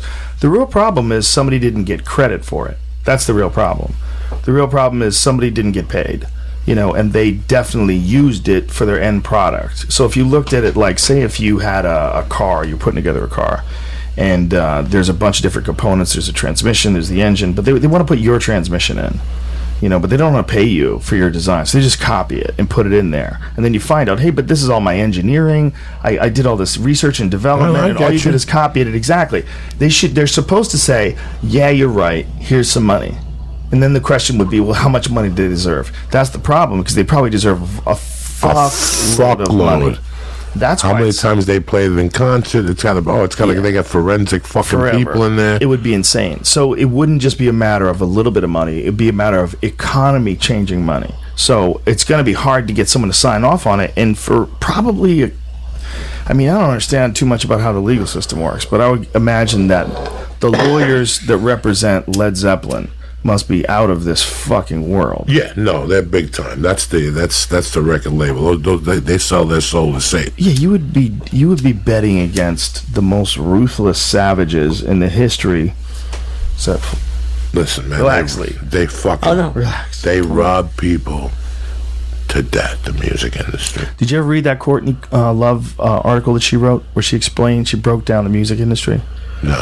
She broke down what everybody gets paid. It's really well written. It's so well written that they thought they accused somebody else of writing it, and she got a ghostwriter. That's how well written it is, because it goes into detail about how artists get fucked and how musicians get fucked and where all the music goes, or where the money rather for the music goes, and how little of it actually makes it down to the artist. And this is back when they were selling records. Now it's weird, because right now the touring is where I guess the artists make their money. And Joe, you said that you didn't think a court would find them. I think if they got the right jury, like a younger jury who didn't have as much attachment to Led Zeppelin, I think they might see it from that point of view. Like I think it's well known now that artists don't make that much money from their music anymore. So I think like some people might.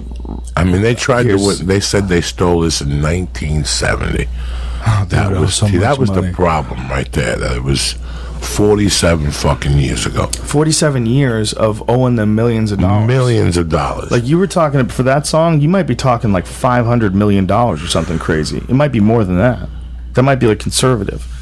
Like you're talking about if not the biggest super band, one of the biggest super bands of all time. All time. That toured everywhere. And you got to remember, in 1973 in this country, we did $2 billion in music sales. I saw that in the 70s. It was the biggest year touring. Everybody was on the road.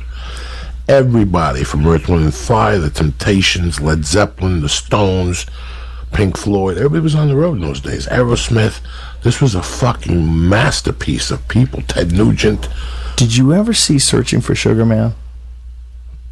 No, the one that won the Oscar about the musician, Yeah. Elvis or something like that. Well, the no, Mexican Elvis. he was huge in South Africa, and he never knew it. He was a huge star, and there was all these legends about what happened to him and how he died, and but his music is good, man. It's good. It just for whatever reason it didn't hit in the 1970s when he released it, and so this guy became like a laborer, and he worked construction, and he raised a family, and he stuck around, but he still kept like practicing his music. And then one day someone found him, and they couldn't even believe it was him. They thought that he was dead, and someone found him and told him, hey man, you've been huge in South Africa forever, huge. And he was like, what? And he went over to South Africa, like after he'd been poor for like 30 years or something like that, like literally living in a place where he's got like a wood stove, and he's burning fire in the wood stove, burning logs in there to stay warm. They show him doing this. He goes over to South Africa and sells out arenas. They can't even believe it when they see him. They can't believe it. He starts singing songs. They know the words. They sing along with him. He's coming back from the dead. It's insane. It's more than he's coming back from the dead. It's like this guy was a huge superstar, and he was impoverished. Like he was almost like living a fake life for 30 years. They didn't even know. How did he become huge in South Africa? They played his music on the Shit radio? on the radio. So one guy found it. Could be one guy found it. Sometimes that shit happens. Did he have an album out? Yeah, he had a couple. And he made no money on him. No, They didn't give him a fucking dime. They apparently made one, that he had a chance to make the second one, and he really, they gave it a big push, but it just didn't catch. And they don't know why. Maybe it was what the album looked like. Maybe it was people just didn't give it a chance. But it was good. He's a good musician. And after that second album, he quit. But that music made its way to South Africa. It made me cry. It really did. I just like I forgot all about it. Somebody told me to watch it, and I have forgotten all about it. Now I'll watch it. Dude, I was getting tears. I was tearing up because I was watching it. I was like, this story is amazing. Because this story is about this guy that just became this weird sort of humble guy who's really philosophical and kind of zen about life. And he gave all the money away. All the money he made touring after he became huge in South Africa, he gave it away. Went back to living just like how he was living before. At least that's what they tell you. That's the legend. I hope not. No, well, I don't know. I mean, maybe he was happier that way. Maybe he just decided that at his age, I think he's in his 60s, at his age, all of a sudden becoming this big star and going to South Africa and flying across the world and making money and not knowing why you're doing it, and and everybody says you're supposed to do it. He didn't like it. I think he just wanted a quiet, more peaceful life. And maybe still touring a little bit, but damn. I bought the album. I bought whatever he has out there, whatever I could buy on iTunes. I think it's one. It might be two albums, but I think it's one. Let's make sure he's getting the fucking money. Yeah, I hope they've been taking it from him for the last 30 years, these cocksuckers. Now iTunes comes along and gives you a 40-60 split. I wonder what they would give him in South Africa for all the times they sold his records. Listen, man, I heard something that John Oates, Daryl Hall Oates, in the end of 1990, they had sold 8 million records, and they both had $50 in their bank account. Whoa. Where'd you hear that? On Eddie Trunk on Sirius Radio, that he's going to release a book now. The music business is as filthy as it gets. I don't get it. When we had Danny Brown, I tried to have him explain to me all this mixtape world and how I don't get it. I don't get it. I see an album. I buy an album for $8.99. It sells 1 million albums. What's that? 8.9 million. I think, right? Yeah. 899 million. No. $8.99. $8.99. Oh, but just think of $9. Okay. It sells $1 million. $9 million. $9 million fucking dollars. Yeah. How much does the artist get? They get like $2 million. I wonder. The record label. I walked into the weed store today and they were playing Billie Jean, the video. That's the first time I saw him. When was the last time you saw Billie Jean? 15 fucking years ago. I started looking at it. I thought about that's when a record label put up $500,000 for a video. Yeah. Half a fucking mil. Go crazy. You remember when Madonna had that Like a Virgin? No, Like Prayer, is that what it was? On Pepsi, and she brought the Black Jesus. Yeah, and that's people right. went fucking bananas. You know, all of them. Then Coke, or somebody signed Michael Jackson, his hair went on fire. Yes, yeah. That's what started the pain pill addiction. Because when he died, they realized that whole thing was a wig. Oh man, he burnt his hair off. The whole time it had been a wig. He had the scars in the back and the whole thing. Oh wow, they lit him on fire and burnt his hair off. That's Holy why he shit. sued Coca-Cola, whoever it was, Pepsi, Coca-Cola. Wow, that makes sense. I mean, especially you consider all the chemicals he used to have in his hair. You know, in '84, yeah. So like that's hairspray is super flammable. That's what started the pain. That's when he started telling people he was getting pain in his neck. He couldn't sleep at night, so that's how he was getting all his medication. And then he'd go to these different parties and mingle, spread the word, and they tell him, stop by tomorrow. We got a fucking bag of goodies for you on the house. Wow. And that's what led to him, fucking shooting whatever the fuck he was shooting at the end. Well, he was taking tranquilizers at the end. They were using like sedatives on him to make him go to sleep. So essentially, they were putting him under sedation every night. They were using anesthesia. They were just conking him out. And I guess when you do that, you go out and shit, but you don't really sleep. Like, part of what you need is not just to be unconscious. You need to go through those cycles in your head. And when you're under anesthesia, you're not going through those cycles. I'm not a doctor. No, I get you. It's like getting surgery. It's like when I got my nose surgery. 1 minute you're there, and then the next minute you're gone. You don't remember shit about what happened. You wake up, you don't really know if you're tired or if you slept or not. It's kind of a weird feeling. It is weird. You kind of think about the lights. You see the lights, and you can't remember what's going on. So I don't know how they can sedate you. I know if you get fucking done one time, it's pretty fucking bad for you. If you get done? Like if you get anesthesia, people watch it. People say it's not good. Like these people who get plastic surgery way before the chick died. I had heard about that there was a problem. Well, there's a real problem, apparently. One thing that happens, Dr. Mark Gordon wrote a paper about it, about trauma and sedation, long-term effects of sedation for like major operations like heart surgery. Something happens where it can really fuck with your hormonal system. Like apparently those long-term under sedation times when they got you under anesthesia for a big operation are super fucked. Like your body does not like it. When your body comes back, a lot of people suffer from depression, not just from the trauma of the operation itself, but also from the disruptance of your immune system and disrupt your not immune system, your hormone system. Something about going under the knife under that long, it does some wacky shit to you. And it makes people feel really listless and depressed, and it causes all sorts of, like a whole cascade of mental issues and depression related issues can come just out of long-term anesthesia. What's the matter? What are you angry about? You okay? I'm not angry about anything. No, it's just... like when you go have surgery, doesn't the anesthesiologist have to they have a person there with you the whole time? They have a professional. That's not what we're saying, though. No, but when I'm didn't Michael Jackson just get that and they let him sleep? It's dangerous. Like what you're saying is yeah, that's why he's dead. Exactly. Yeah. But sometimes you go to Mexico for surgery, you save $8,000, and there's no anesthesiologist. Yeah. It's just a Mexican named Paco that comes in and shoots you with a syringe just by looking at you.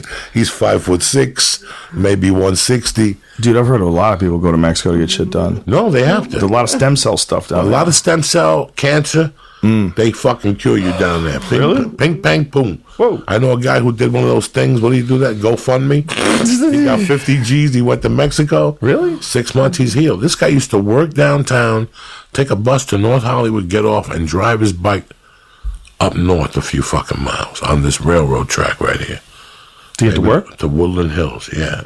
He was in good shape, and he got that asshole cancer. Ooh. Bike seats. No way. No, the bikes it's a he wore joke. his asshole? It's a joke. It might be. Who knows why No, Lance Armstrong got it? He got that thing, and Lance Armstrong got it because he was shooting heavy-duty DDT. That dude was even doing antifreeze when he rode his bike in the wintertime. Fuck him. He lost a nut, dog. Yeah, I know. I thought about that one night, high as fuck. I had friends that shot coke. I had friends that went on endless cycles, and they're still cooking. They got their hair. They look good. They got teeth. Fucking his nut blasted off. I have a friend who did, I told you, did blow, and his mother would shoot him with the steroid at the same time. He's still alive and kicking, living in a $500,000 house in Pennsylvania. And Lance Armstrong blew a fucking nut. Please stop saying that. Well, he got cancer. Sure, how do you think he got cancer there? Well, Duncan got it too. Yeah, Duncan but got the same cancer. Duncan got it from reading all that Buddhist shit. That shit gets you after a while. You know what I'm saying? Especially when you're from the South. You can't be reading that Buddhist shit. Oh, my God. Lance Armstrong got it because they go on endless cycles. You were telling me. They go on oxygen, some shit that to give them more... EPO. Yeah. That shit'll fucking cat. Now, do a lot of those bicycle people get that shit? I don't think so. I think it's just a genetic thing. I think, who knows? I mean, it could be stress related. There's a lot of factors that could play into it when someone gets cancer. You know, some of it's environmental, some of it's genetic, some of it's, just dumb luck. You know, diet has a lot to do with it. Apparently, like what you were saying about the guy that that kicked it by getting rid of sugar. Apparently, that has a pretty profound effect. If you can eliminate sugar and a lot of simple carbohydrates from your diet, a lot of refined flour, apparently has a pretty good effect on your level of inflammation, and your immune system strengthens. And that alone helps a lot of people who are battling anything, whether it's cancer or what have you. But there's a lot of people that swear that can turn it around, especially if you can get your body burning fat. It's really interesting stuff, man, because most of our diet, like pretty much the majority of the American diet, is filled with some kind of sugar, something to keep you going. Even low-fat milk has sugar in it. Did you know that? No. Low-fat milk has sugar in it, so it doesn't taste terrible. There's fucking sugar in low-fat milk because sugar's not fat. This is how retarded we are when it comes to food. Like almost every granola bars, you think I'm getting a granola bar, I'm eating healthy. You're eating a goddamn candy bar. That's a candy bar. That's a candy bar. All it is sugar. I've always known that shit. Yeah, all that stuff makes your body inflamed, and it makes it fucks up your insulin levels. It does all sorts of weird stuff to your body because your body's not designed to take in that amount of sugar. Like the body that we have today is the same bodies that people had 10,000 years ago, when there was no refined sugars, when you got your sugar from fruit. And that's what people know. That's how your body's designed. When your body wants to eat a pear, it gets fruit, it chews into it, it gets the sugar and everything attached to all the fiber, and that's how your body digests it healthily. But when you get scooped up a spoonful of fucking sugar that came from some factory, and they figured out how to suck it out of sugar cane or whatever the fuck they get it from, beets, there's a bunch of different sources of sugar that they extract it from, but it's a refined sugar, and you're getting it in a form that your body doesn't know what to do with. It doesn't have that ever in nature. So all that corn syrup, like when you get like a Coca-Cola, that is filled with something your body has no idea what it is. It's like, how is this in liquid? Your body's like, what the fuck is this? Like this dude's got 25, 30 grams of sugar coming at me in a liquid form. And like your body doesn't know about anything like that in nature. So you get fat, you feel listless, it gets you get tired, you go up and down. That's all insulin crashing. So those guys who get cancer. I was drinking fucking 22 Cokes a day. I know exactly what you're doing. I know exactly how hard was it to get off? In the morning, I went from Coke to Diet Coke. Then I just got clean and sober. Diet Coke is not better. I do one every now and then. Diet Coke is not better. When I'm getting crazy. Crazy, I'll have me a Diet Coke. But let me tell you something. If I taste a Coke now, I could feel the difference. Oh, yeah. It's horrible. You leave there going, oof, I'll never drink that again. You get used to that flavor. You get used to that corn syrup taste with the carbonation. It's cold. Dog, listen, I was a buttered roll, Coca-Cola type of dude growing up, man. Who knows how bad it was for you at those early ages when your body's developing. Who the fuck knew? You know what the biggest bullshit bait and switch act in the world is? Fountain soda. When was the last time you had a fountain soda that tasted remotely as good as one that's right from a can? They just aren't. Period. There's some Cokes. I like fountain sodas. It's okay. With sugar. It's okay, but it's not the same thing. It's not like you don't enjoy it. Like if you get a Diet Coke from a fountain, it's okay. It's okay. It's it's not like you don't enjoy it, but it is not as good as out of the can. When you get it out of the can, bar, disgusting. You're getting the full formula when you get it out of the can. It's a consistent experience every time. Yeah. You get a cold Coke, you crack it open, you drink it, it tastes the same way every time. Same thing with a Diet Coke, same way every time. Listen, but if you go to a fountain, you get some weird sub flavors. Things are watered down sometimes. They get light in the syrup. The bubbles, yeah. That's They fake that it's Coke, and they stick some funky ass RC Cola syrup in that machine. Oh, I would know. RC Cola's disgusting. I would know RC fucking Cola. Shit, you can't trick the Cuban from Coca-Cola. I drank that shit for years, Joe Rogan. Do you remember when you were a kid and you were poor and you'd get generic soda? I used to have. Do you remember that? Coca-Cola. I can't do it. I used to have Coca-Cola in my house, but my mom at the bar used to sell bar soda. So Coca-Cola, 7-Up was Lemon Up. Oh, that's hilarious. Coca-Cola was Up Cola, was something crazy. Root beer had a different name to it. So my mom would bring the cases to the house of Lemon Up, Coke, a fucked up Dr. Pepper that tasted like turpentine, and something else like Diet. Like in those days, the big diet soda was Tab. Tab was like a motherfucker with a slice of lemon in it. Good googly moogly. That was saccharin, right? That was that was cancer in a can. The first diet soft drink, Tab, and girls always drank Tabs. I'll have a Tab. I'll have a Tab. It's like my mom's friends. They would all have a Tab. And Tahitian treat was when you went to Chicken Delight. What?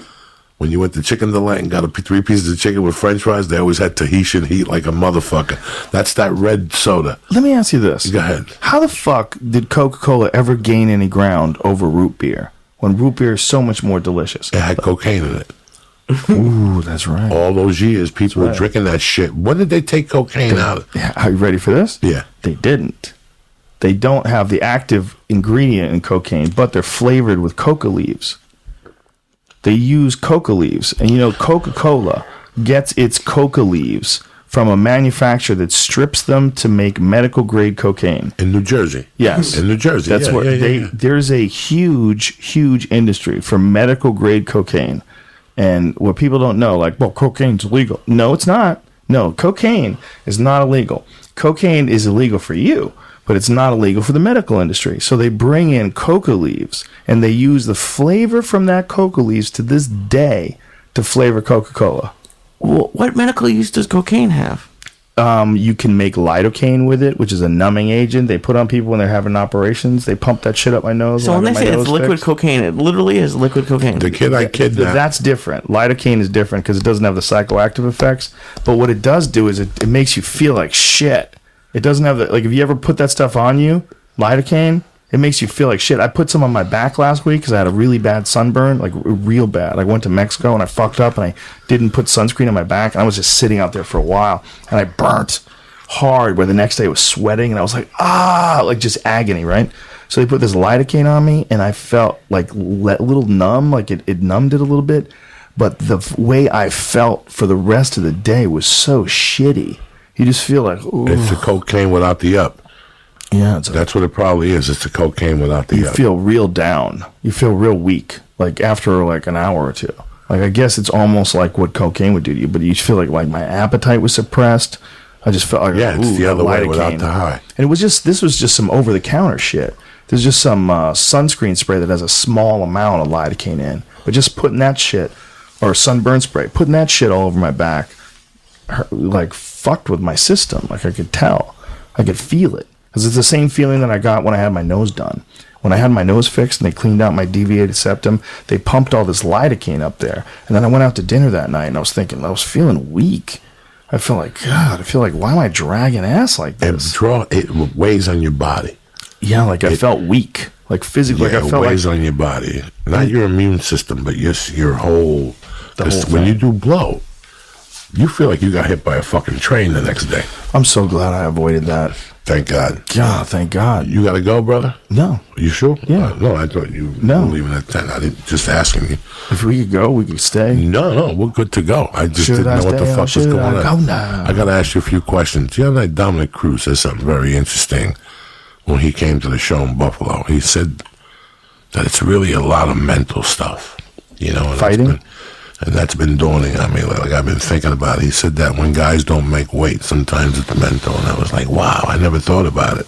Dominic Cruz is a great guy to ask anything about MMA because he's so knowledgeable and he's been doing it for so long and he's a smart dude and he's always thinking it through. He's constantly thinking things through and You guys were he's on the really outside. good Saturday night. He's great. No, man. you guys together were everybody was really good. John Anik knew when to talk.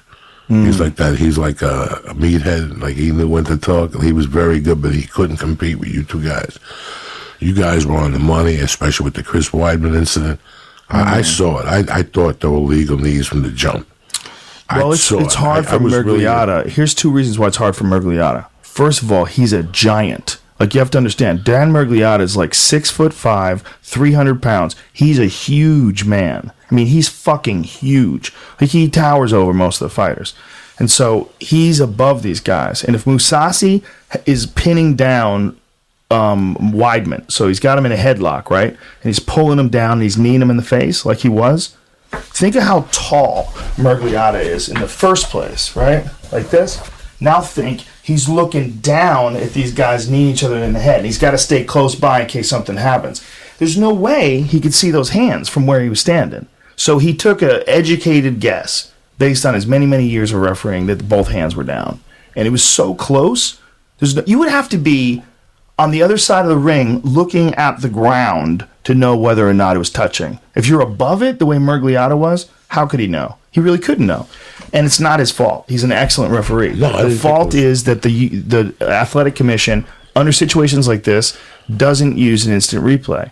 And they should, because it's the fair thing to do, to make sure that the fight it's fair. And I think Weidman could have gone on. I think had there been a question whether or not it was legal, they could look at the instant replay and then they make the call. The strikes are legal, we're going to continue.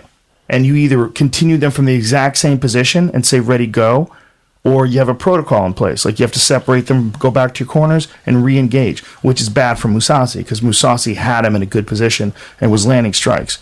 So it's impossible for Dan Mergliata to be absolutely certain from where he was standing as big as he is, looking down like that. I would just imagine it probably looked like Weidman's hands were touching. When we saw it in the replay, I asked them to show me different angles. Different angles, yes. I'm like, because at the first they said, look, it looks like it's illegal. And then I said, I don't see his fingers. I want to see his fingers. Let me see his fingers. And then when we went to one where you see his fingers, you could see Mousasi lifting him up, which is what you're supposed to do. So the only reason why Weidman had his hands down like that is because he thought that could prevent him from getting hit. He didn't have his hands down like that because it's an offensive gesture. He's not like putting his hands down there because it's a next move. You know, what he's doing is he's dealing with the fact that Mousasi has his neck. He's dealing with the fact that he's getting kneed in the head, and he's thinking the best way to stop is to put my two hands down. Because, like, that's not a position that you would ever be in if you were trying to hurt somebody, right? So what he's trying to do is he's trying to stop the knees or figure out what to do and catch his mind. Because he's been tagged a few times in this round. He got hurt, and those two knees hit him hard. And then the referee tells him it's an illegal knee. So he's like, okay, well, let me take this time to take a break. I deserve it. I got hit with an illegal knee. So in his eyes, he's doing what you're supposed to do if somebody fouls you. In his eyes, I got fouled. He doesn't know. He got hit with two fucking hard knees, right? They tell him it was illegal. He thinks it's illegal. So he goes on about it like it's illegal. So he sits down. Then the doctors come over and examine him. And then someone tells him, I believe it was John McCarthy, tells Dan Mergliata that it was a legal knee. He's like, it was legal. I just watched the replay and he shows it to Dan. There's nothing Dan can do now. We've showed the replay over and over now to the people that were watching on pay-per-view, and we're like, they're legal. These knees are legal. This is just a mistake. And so then they don't know what to do.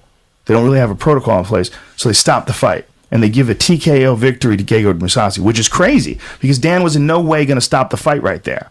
Like, it wasn't like Weidman was getting hit so hard, he was right about to stop it, and then they said, oh, those knees are illegal. They weren't illegal.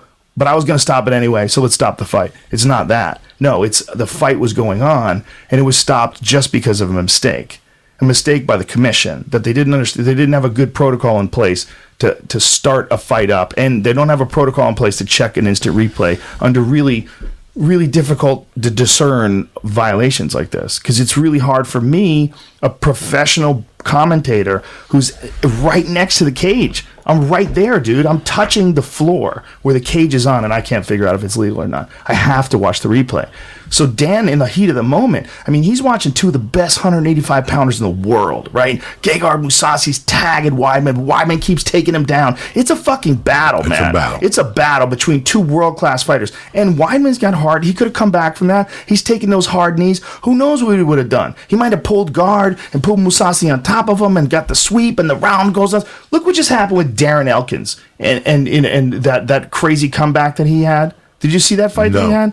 Jesus Christ. Mirsad Bektik, who's his fucking super high-level up-and-coming guy. This was this weekend? No, this was like two. Oh, yeah, I saw that one. Yeah, he took the beating to the death. The beating of his life to the third round, then he knocks the guy out. And it was, the world erupted, right? Yeah, the place went bananas. A guy like Weidman is just like a guy like Darren Elkins. He can come back from the dead. You might stop him. I mean, Darren Elkins was stopped. Chad Mendez fucked him up. But he might fuck you up in the third round, too. So you got to give a champion like Weidman the benefit of the doubt. So the problem, I don't believe that it was Dan Mergliotta's fault.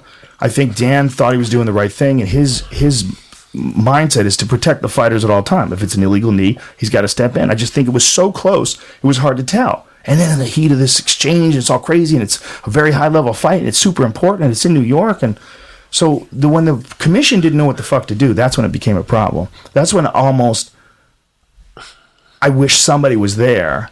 Like what I would have done, I would have said, don't stop the fight, because the fight wasn't going to be stopped. Let's restart the fight from the position that it's in right there. Where you going? Oh, you need some air? So I wouldn't have stopped the fight either. It wasn't his decision to stop the fight. It was the commission's decision, I'm pretty sure. And I think it was just because they didn't know what else to do. I think they just didn't know, they didn't have a thing to do in place. It's hard. It takes a while to figure out how to correctly referee and judge and officiate in a state athletic commission that hasn't had mixed martial arts before, and all of a sudden they have it. So you don't have a lot of experienced referees. The referees are going to have to come from other places, guys like Big John or Dan Mergliotta. And then the commission, unfortunately, even though the referees were in place that were really high level, there's a commission that's really not used to doing this, and it's not their fault. They just don't have the experience. Nevada State has it down. California has it down. Andy Foster in California, he might be the best guy in the business. He's a former fighter, a lifelong martial artist, super smart guy, and he's on the ball with everything. With weight cutting, he's on the ball with drugs. He's on the ball with, he wants to have more weight classes. He wants a weight class every 10 pounds. He wants to do hydration tests on fighters and keep them from doing this. He wants to prevent them from doing this. Now, do they have instant replay in California and Nevada? Is that? Yes, I do believe they have it in Nevada. I do not know if they have it in California. Actually, can you look that up? Find out what states have instant replay. I think they added it today in New Jersey. I'm treating you like you're Jamie, and I apologize for that. I give an instinct to just ask someone to Google. I think they added it today in New Jersey. Something happened in New Jersey. They should do it everywhere. There's no reason to not have it. There's no reason to not have an instant replay, just in case. If there seems like there's some sort of a foul, if it's an eye poke, if it's a groin shot, like if you can't look at an instant replay, how can you tell? And there have definitely been fights where people have lost, where they probably should have, their opponent should have been disqualified, like where they got kicked low, and it didn't look like it got kicked low to the referee, and they stopped the fight. That has happened before. That happened with James Krause when he fought Bobby Green on a military base, one of those fight for the troops, and he got hit with a low shot and then another one. He might have got hit with 3, but he definitely got hit with 2. And the last one was a shin right across the cup. I mean, you could hear it crack. It wasn't an intentional shot. It's just one guy's really tall, one guy's not as tall. Neither guys are dirty fighters. They're both honorable fighters. It's just an accidental foul. It just happens, man. But when it happens, I mean, look, like, it's not, no one's trying to kick somebody in the balls most of the time. Most of the time, a guy's trying to kick the leg, and he just misses. Like, you can't kick everything you aim at, otherwise you'd just be lighting each other up. I mean, that's the whole thing. It's hard to hit people. So, like, that's why Anderson Silva kicked Chris Weidman's knee like that. He didn't want to. He wanted to hit him on the inside of the leg, but Weidman got his leg up in time and then smash his fucking shin bone snaps in half. That's easy. That just shows you one of the best of all time, if not the best of all time. My idea is like him and Fedor, the two greatest fighters that have ever walked the face of the planet. I give Anderson a nod, but it's probably a lot of it because I experienced him live in person. Maybe if I experienced Fedor in person, I would give him the nod, or maybe just call it a draw, you know? But even he couldn't stop from breaking bones by hitting the wrong things. Fedor broke his hand a couple of times. Anderson broke his leg. They all broke. Everybody misses. You can't. So getting upset at somebody for kicking somebody in the nuts, they don't mean to kick them in the nuts for the most part. You know? I mean, I'm sure it's happened before, but most of the time it's an accident. But I throw a leg kick, you move back 3 inches. It's that fucking Or easy. he's throwing a kick at the same time you're throwing a kick. That's more likely. I used to kick guys in the balls all the time accidentally because I was short. Because I was fighting guys who were tall, and I was 5'8", and these guys were like 6'2". We both kick at the same time. I'd kick them right in the nuts accidentally. It just happened. Just like if you're super aggressive, you're not allowing someone, like openings, you just try to attack all the time. There's a lot of collisions. You know, when you have collisions, anything can happen. Like one guy kicks the same time you're kicking, and it's whoever gets there first. Whoever gets there first, whoever gets past, you know, knees and shins, and whoever sneaks it in there. It's just unfortunate for Weidman, unfortunate for Mousasi, unfortunate for the whole division. No rematch. I don't know if they will. Who knows? There might be a reason why one of them gets a shot at the title, or why Mousasi does. Yeah. See, Mousasi is one of the best fighters in the world, but he's lost a few times. I mean, guys have beaten him. Jacare manhandled him pretty recently. He submitted him. He just got him on the ground and went through him. He's a goddamn shark. Jacare is a fucking shark, man. He gets you on the ground. Mousasi. He still has. Oh yeah, no, don't get me wrong. He still could turn this around. You know, he's 31. Well, Uriah Hall knocked him out too. No, listen, I'm saying he's a bad motherfucker. Do not get me wrong. I'm not diminishing his abilities. I'm his biggest fan. I think Mousasi's a cool customer. He goes in there deadpan, doesn't give a fuck. How many fights has he Lights had? up anybody. He's had 50 professional fights. This weekend was his when you 50th professional interviewed him, fight. Yeah, He was fucking like cool as a cucumber. Super respectful. You know, he's very respectful of Chris Weidman, but said it like he felt it. You know, it's like, look, he said about Weidman, he goes, Weidman was gaming the system. He was trying to not get kneed in the head. That's why he put his hands down there. He didn't put his hands down there to fight. He was trying to get out of it. And then when he got hit with the illegal knee, he acted like he couldn't go on. He was hoping that they were going to stop the fight. That's Mousasi's take on it. So the whole thing is, it's unfortunate. very interesting. But Mousasi's a bad motherfucker. You see how good a striker he is in that fight. You realize, like, wow. Listen, he took him down, but he kept getting up. Mm-hmm. And even in the scramble, when he mounted him, he fucking sluck out the back door. Yep. I was really impressed. He did his homework. So I thought it was all starting to come together from Mousasi. Like, I really thought... So we'll see the difference between Weidman, who's a really high-level submission artist. He's real high-level. I mean, he's a bad motherfucker, and his ground and pound is excellent. He's just really world-class with his wrestling and his ground and pound. And then there's another level of the matrix removed, and that's guys like Damian Maia. That's guys who just constrict. They get people like Carlos Condit and just constrict them, where they don't even have a chance. Do you see Oliveira versus Will? oh my God. Will Brooks this weekend? Same shit. Same shit. I was saying before the fight, I was like, Oliveira has a super technical ground game. Like, he gets submissions in all sorts of different ways. Calf slicers, rear naked chokes, guillotines. He gets you on the ground. You're in a world of shit. He's a bad motherfucker. And the same way he submitted that guy with a standing rear naked, he did that to Efrain Escudero in his UFC debut. Where was Efrain today? When you said that, I was like, where the fuck I don't know. He had a few wins in the UFC. He fought in Mexico. He had a win over there. He was looking really good. He was looking way more technical, more relaxed. And he's with John Crouch now, with Benson Henderson down there in Arizona. A lot of real good fighters out there. And I didn't know Ryan Bader went to Bellator. Yep, he went to Bellator too. They threw some money at him. Yeah, and so did Lorenz Larkin. Lorenz Larkin is fighting Douglas Lima, who's the champion in Bellator. That's a big fight. It's a scary fight. They have a real division now. Okay, they have Lima, they have Koreshkov. Koreshkov is the guy that fucked up Benson Henderson. He's a bad motherfucker from Russia. And then you got Douglas Lima, who just knocked out Koreshkov. It was a great fight, but Lima cracked him. And you got, I mean, if they were smart, they'd bring back Ben Askren. Because the UFC doesn't want Ben Askren. The Bellator should take Ben Askren and bring him back. Where is he now? He's over in 1FC. And they're throwing all this money around. Ben Askren could spank some fucking people. His wrestling is so fucking good that he manhandled Lima. Lima just couldn't do anything with him. He's done it to a lot of guys. He did it to Koreshkov. Manhandled him. They can't do anything to him. He just takes him down and holds him down and beats the shit out of him. There's nothing they can do about it. He's just so much better as a wrestler than all those other guys that when he gets in there with them, he almost like makes the fight boring for some people. But for me, it's fascinating, especially if you know how good these guys are. And you see Askren just dragging him to the ground left and right and takes a shot too, man. Takes serious shots coming in. Takes knees to the chin, eats them like candy, grabs guys, dumps them on their ass, and holds them down there and punches them in the face. And it's very few guys have been able to stop him. In fact, I don't think anybody. I don't think he's Jay Hiron from the UFC. It was the only guy who gave him a tough fight because he's a good wrestler. That was a real close fight. So the next card is May. For Bellator? No, the UFC. For UFC. The next big one is Dallas. May 12th. Yeah. But I was just saying that there's like that division is Rory McDonald now. Right. Rory and somebody else, right? Who else? Rory McDonald, Lorenz Larkin, Douglas Lima. There's a serious division at 170 now. So that's good for everybody. That means these divisions, even outside the UFC, are stacking up. And it could get to the point someday in the future where, Bellator's a Viacom.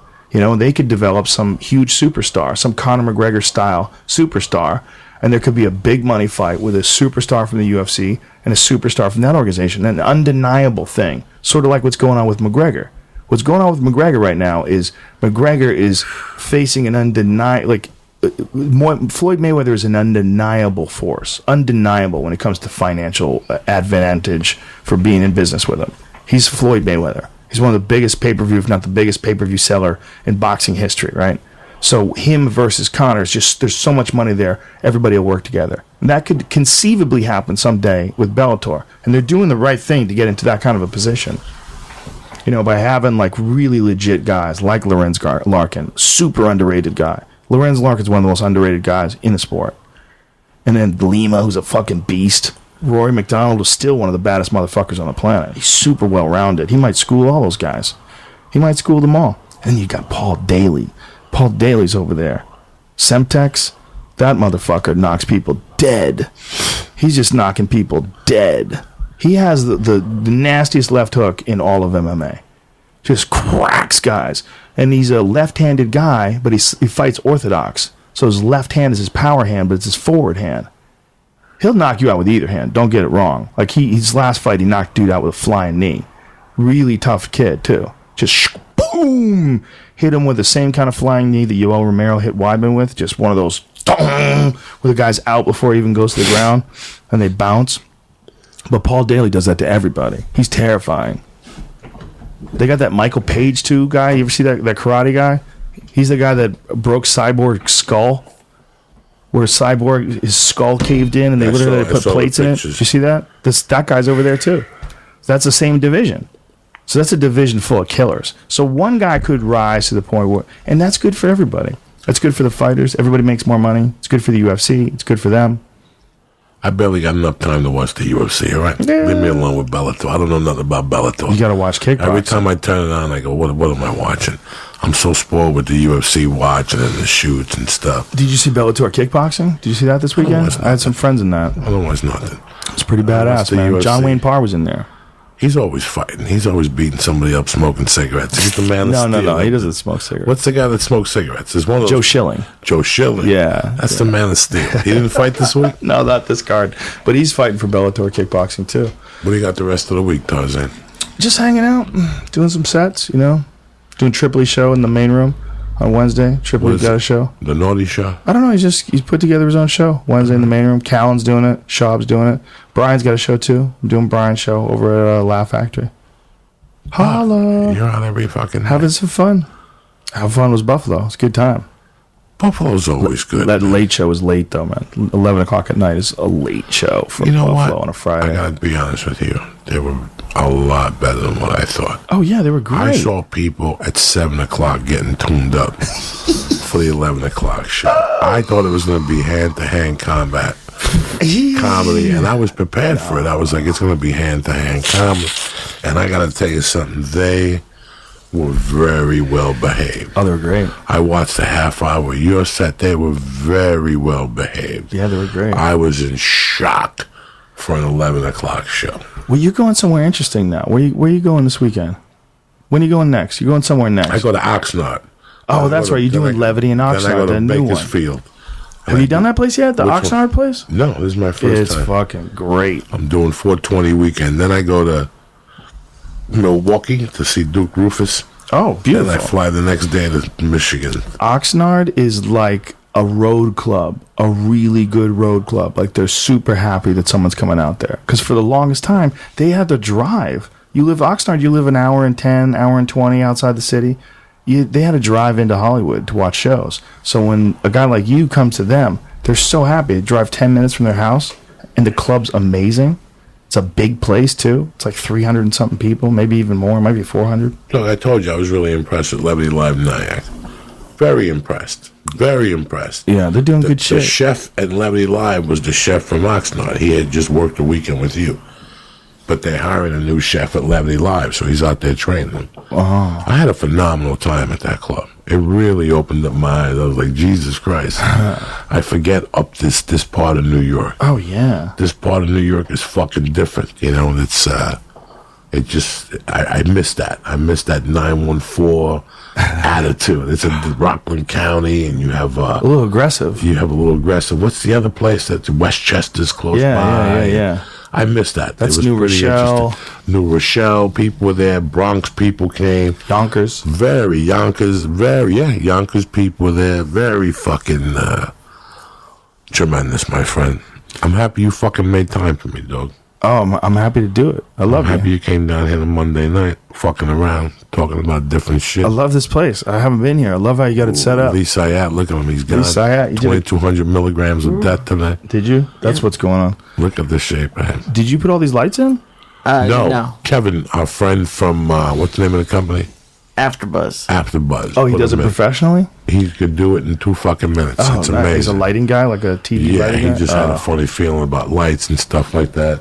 That's badass. Just to give it It's awesome. You guys have a cool spot. I love it. I love podcasts, and I like the way the studio looks and stuff like that. But it was always like, I always wanted this to be something that you listen to, and like it felt illegal that you were listening to it. Like, this does feel illegal. I never wanted it to be polished. Like, I wanted it to be like, yeah, like they had to sit by it and come on. And it's like listening to Led Zeppelin in Cuba. Yeah, you gotta listen to it under the stairs. You know, it's fucking crazy. Can you imagine that? You ever listen to Doug's? Doug's what? Stanhope's podcast? No, I didn't even know he had one. It starts mid-sentence. It's like he's in the middle of like, fucking, there's got to be is it on? Is this fucking thing on? It's on. You know, and he just, he's at a bar. He's got this place in his house. Yeah, he's always set up, I think, right? Well, he's got a place in his house that like, it's called the Fun House. It's got like a bar, and it's all painted weird colors and shit. And they do the podcast live from there, and everybody's drunk and chiming in, and it's hilarious. And it's just Doug kind of holding court. And the beautiful thing about it for him, he says, is that he doesn't have to go to open mic nights. He's like, he can just do that, and when he does that, from there, like he's riffing and ranting all the time, and that's allowing him to develop material. He gets ideas and works on them, and they allow him to riff and rant. He puts it on once a week. I think he does it whenever the fuck he wants. He's done like series of them where it's like 3 or 4 in a day. Like he did like 4 or 5 in a day once. They were all 10 minutes long. We'll be right back. This episode of fucking, what is it, 11? What are we up to, 11? This is such a character. I mean, he's the real deal. There's a lot of people that like pretend to be that kind of a guy. There's a ton of them in Hollywood that want to be Stanhope, but no. He lives 7 miles from Mexico. Is Bingo good? She's better. Yeah, she's better. Are they together? Yeah, he's helping her. She's going through. She fell and hit her head, and apparently I would have to get the full rundown from him what the exact medical condition was. But I know she was in a coma for a while. It took her a while to come out of it. It's super scary shit, man. Someone falling down a flight of stairs and hitting their head is super bad. But apparently she's talking now. Her sense of humor's back, so she's recovering. She has seizures. Doesn't she? I don't know. Some type of seizures. I don't know. There's a cave for sale in Doug's community. Fucking cave out in the desert. Have you seen it? No. Yeah, it's a famous cave. And Doug was talking about like buying the cave Like a bunch of people. He bought like 5 houses in the neighborhood. He owns half the city. He owns half the city. Whenever houses go up for sale, he winds up buying them. He could no bullshit, that one day could be Dougtown. Like it really could. Like Clint Eastwood and hang him high. All you'd have to When do. he painted the town red and locked it up. He could do Yeah. so. He could be the mayor, have his own bar. Isn't he the king of the town now? He got his fans to make it the #1 small city in America or something? Like the #1 rustic town in America? Well, it was really cool even before that. Like, before that, people did enjoy that town. It's an artist community. It always had a good reputation. That's why he moved there in the first place. But what I'm saying is, like, if he really wanted, if a real estate agent came in and the real estate agent was like, look, we're going to turn this into Dougtown. We're going to offer you a lot of money for your house. How much is your house worth? And the guy's like, well, I'd like, $150,000 or whatever, how much the houses cost. And he would, they would find someone from somewhere that wants to relocate to Bisbee. And they have enough money to buy a house. And so they go, I want to move to Dougtown. I've heard there's minimal rules. The bars are open 24 hours a day. And you get to meet Doug Stanhope. And then people just start moving in. If you have a big world, right? 350 million people in this country. You're telling me you couldn't find 30,000 people that want to live with Doug Stanhope? Oh, please, in a heartbeat. A heartbeat. So you just get this real estate agent to start fucking putting deals together. And people start buying houses. Like Copland. Yeah. One of the houses just Dougland. And then probably be a few scalpers who buy houses. They pretend, I'm a huge fan of Doug's. Doug's been amazing from the beginning. And then they buy the house, try to spike it up and sell it for even more. There'd be a lot of that, for sure. But you really could do that. Like, he is one of the few guys that could legitimately start a cult. And I would think about going. I would go, I can't do that. But I'd go down there with Viceland. That's what I'd fucking do. And look at those lunatics. bring David Cho and go down there. Fuck. He's having fun, though. Has he ever had an incident from giving his address out? Because I know he just gives it out. He doesn't do that anymore. Not anymore, okay. But it's still out there. Yeah, people found their way down there. Too many people just started showing up at the Super Bowl parties and shit. I tried to tell him, I'm like, don't do that. Yeah. He thought it was cute. You don't want people showing up at your fucking house, bro. Especially Doug. No. But Doug really likes chaos. He enjoys those chaotic situations. He really does. When I lived with Doug, he had a bunk bed. I lived on the bottom. Big Ron lived on the top. I had to stay with Doug for like 6 weeks. It was fucking craziness. He doesn't eat. He just drinks coffee and smokes cigarettes. Every month he's quitting. He's been quitting cigarettes for how long now? Yeah, he's not going to quit. You know, he don't give a fuck. He does give a fuck, but he doesn't want to. He's quit for a few times. He has quit a few times, but he just gets back to it. It's a weird one, man. You were caught by that grip. Yeah, but you could get off it. It's tough, but once you get off. But it's funny how he never really gave a shit. Like, he picked up, left. He shows up with a guy that's a manager. He met him at a sports lounge in Tupelo, Mississippi. Mm-hmm. You know what I'm saying? Like that. He had like big time management, and that's done. Yeah. He does all his bookings himself. He hooked up with this lunatic that got him the DVD, the CD. What's his name? Pirates of the Caribbean. Oh yeah, that's his yeah. fucking buddy. Johnny Depp.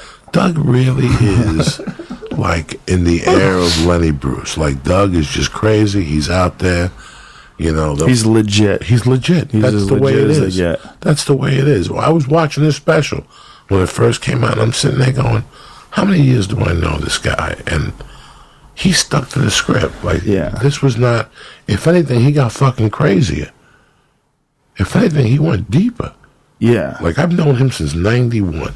He was a good-looking dude with a haircut. I got a picture of him. Yeah, and then he fucking went on the evening at the Improv, and then he started headlining, then he won San Francisco, and he was buck wild. He was just destroying Hollywood.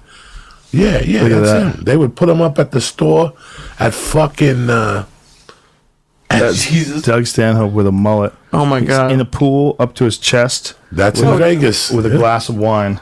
I didn't even notice some sort of a drink. That's a fucking Vegas. I'll put this on Instagram later. I keep this close and dear to my heart. Where'd you take that picture? Somebody sent it to you. No, it was on the wall at the store. Really? Yeah, they have it at the store. It's like one of those super old headshots that they've stowed away there. That was his headshot? I still remember that picture. That was his headshot. I still remember that picture at the broker. That was it. That was probably Doug when he was 20 years old. Headlining tonight. All those triple runs. Well, he probably wasn't even headlining back then. No, he wasn't headlining back then. When I met him, he was featured at the triple run. Everybody had to try some wacky thing when you were taking your photo. Try to stand out, you know. I had an egg cream. My first headshot had an egg cream in my hand.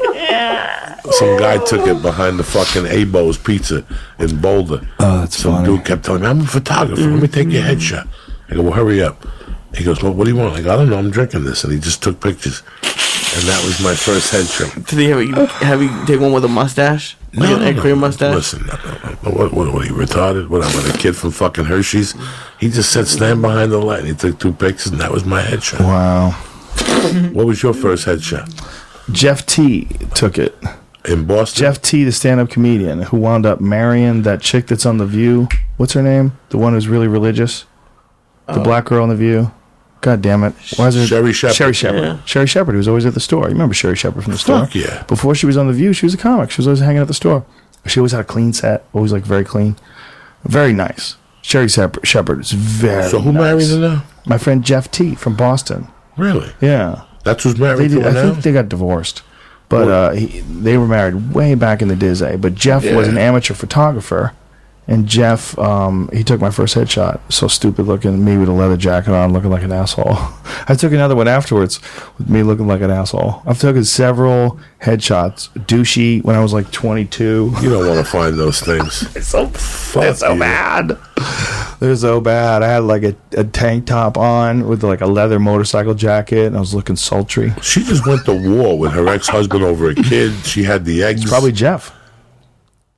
And he gave her the eggs, and he bought the eggs. So Well, it's her eggs. Maybe the he was embryos. going to adopt Probably the frozen baby. embryos, maybe. Yeah, it went fuck. Those I don't know if that's Jeff. Listen, Maybe brother, that's the those second. movie stars are fucking crazy.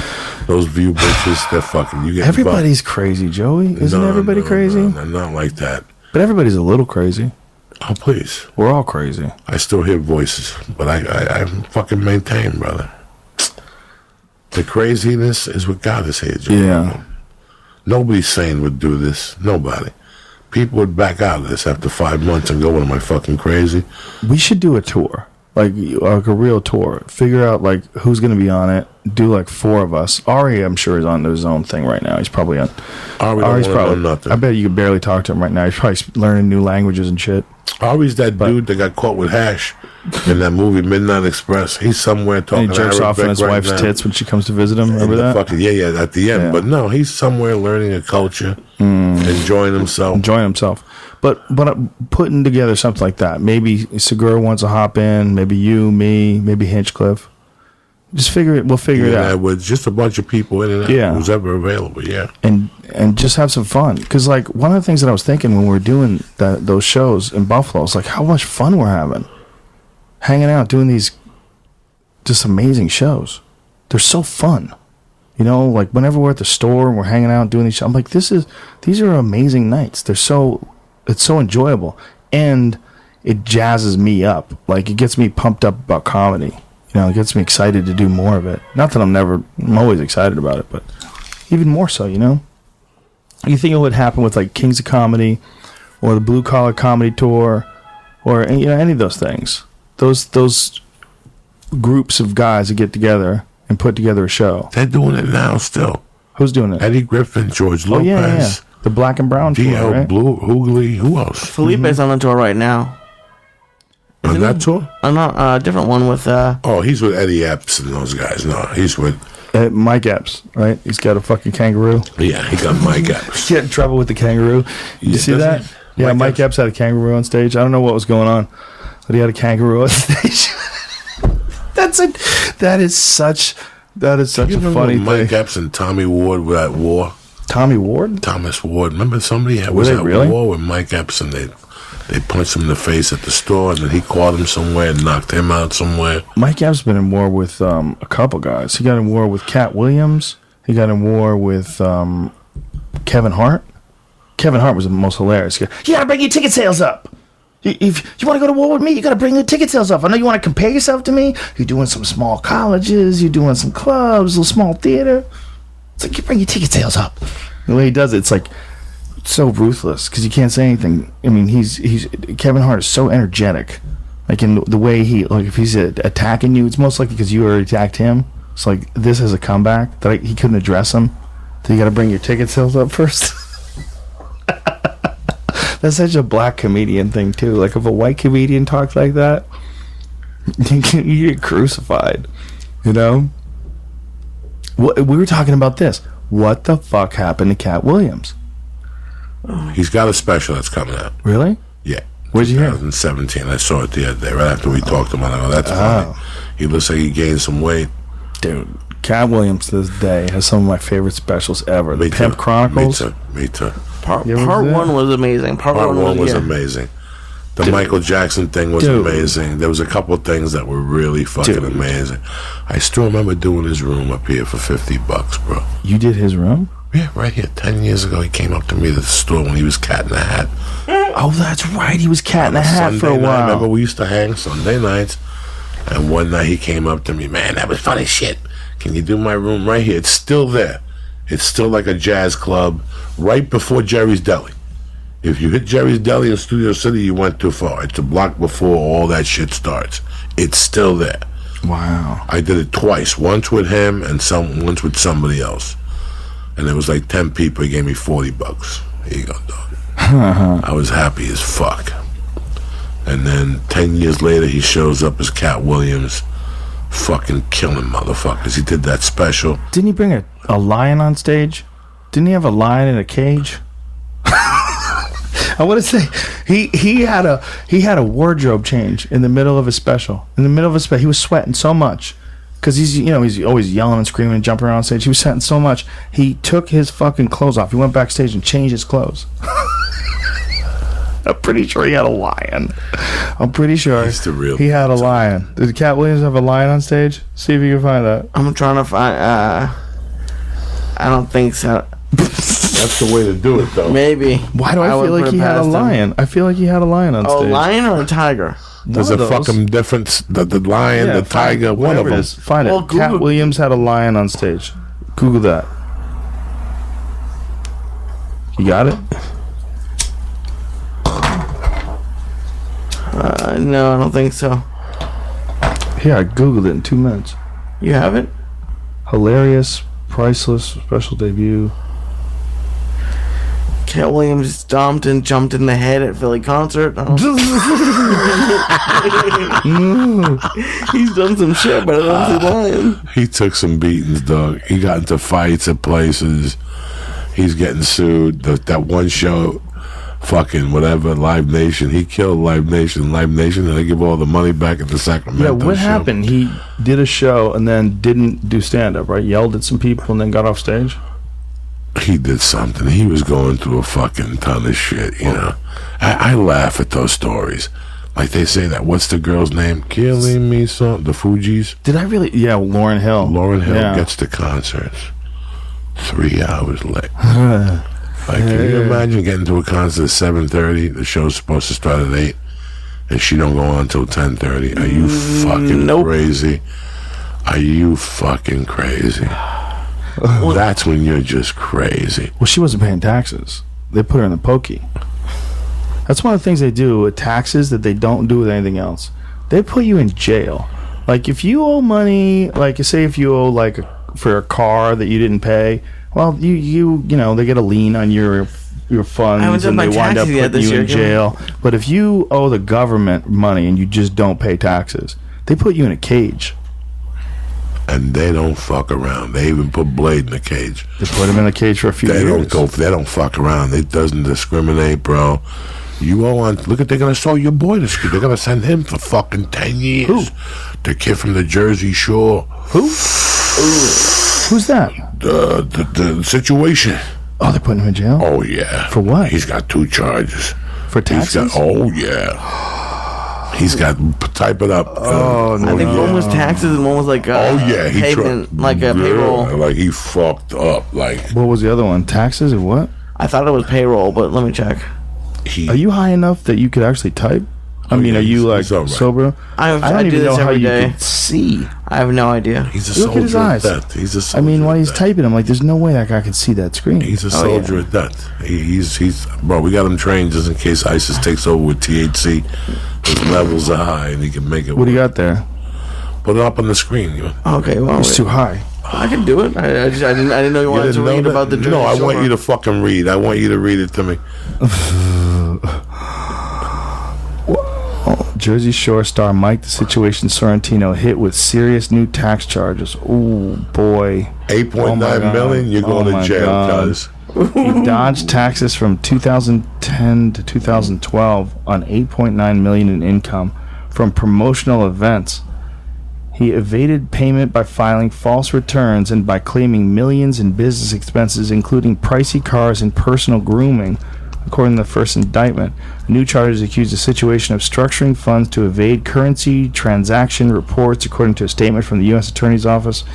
In New Jersey, his brother is charged with falsifying records to obstruct a grand jury investigation. If convicted on all charges, the brothers could face 20 years in prison. Oh my God. Wow, he's going away. Yeah. Tried to do some neighborhood shit. They tried to go old school with their taxes.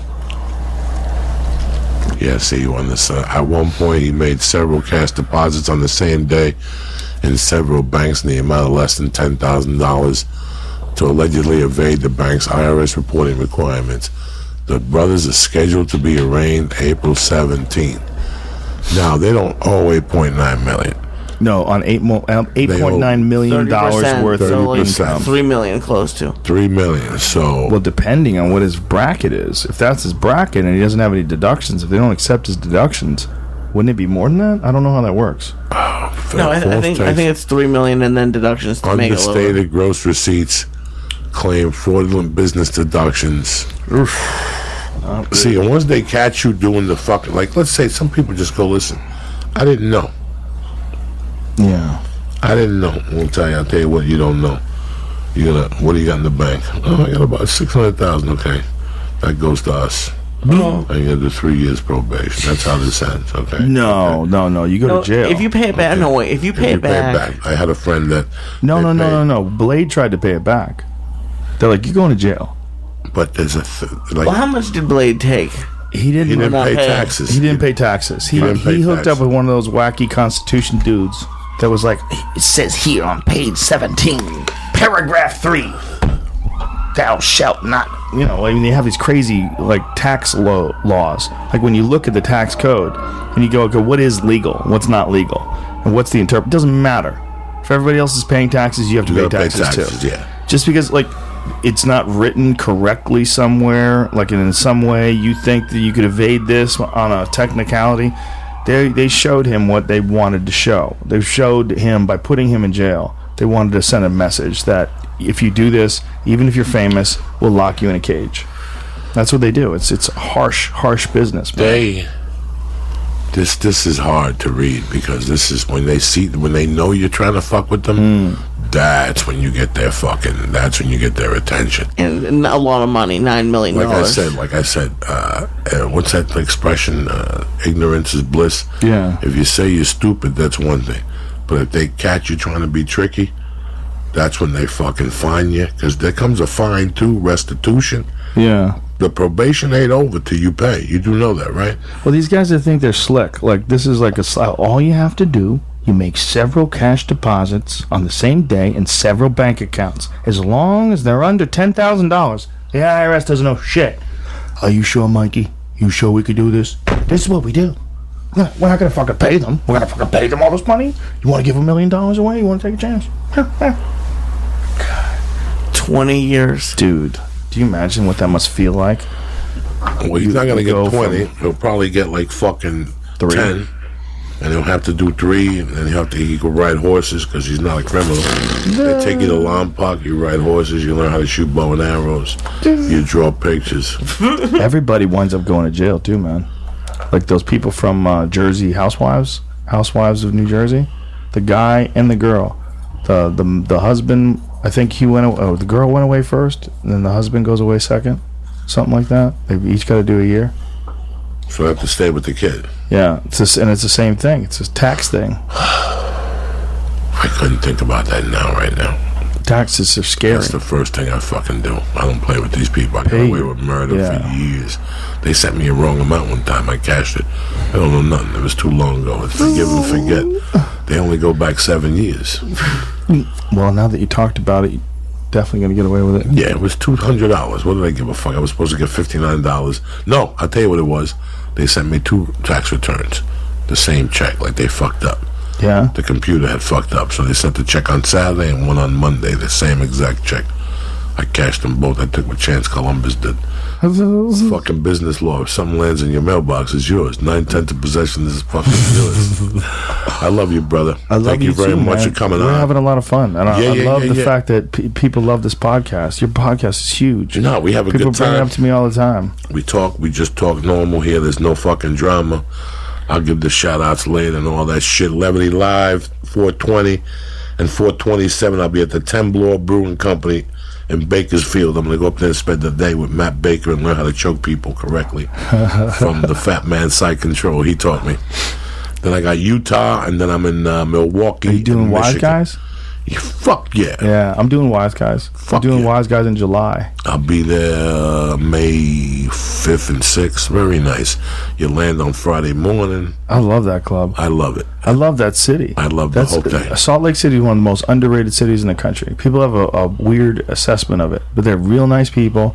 The fucking shows are fun, and not everybody's a Mormon. No.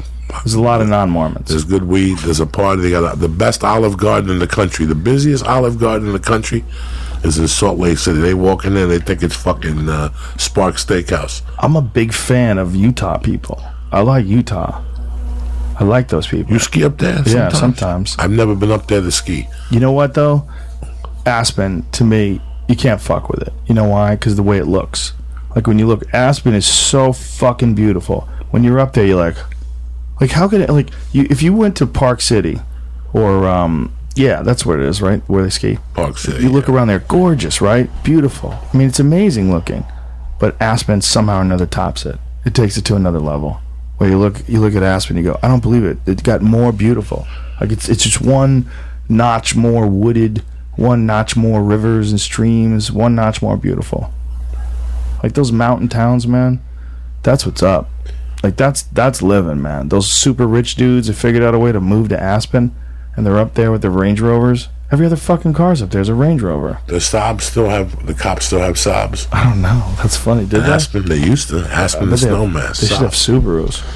It's a different way of living. If I could figure out how to live there, I would try to figure. Do you think you could just one day just go out of there and do the podcast? Just do the podcast, live in, because I know you talk about going to Colorado. I talk about going to a lot of places. I just don't know what I would do. I would have Lee to teach me how to do the podcast, and I would zero in from a cabin. You know where you would really have to consider it? We would all have to consider it. If LA gets hit with a quake.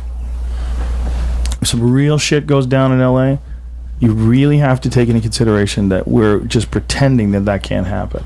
Listen, man, I told you what my fear was in LA. I'm not worried about a fucking earthquake no more. We became a sanctuary state. That means if something happens, we're getting zero fucking funding.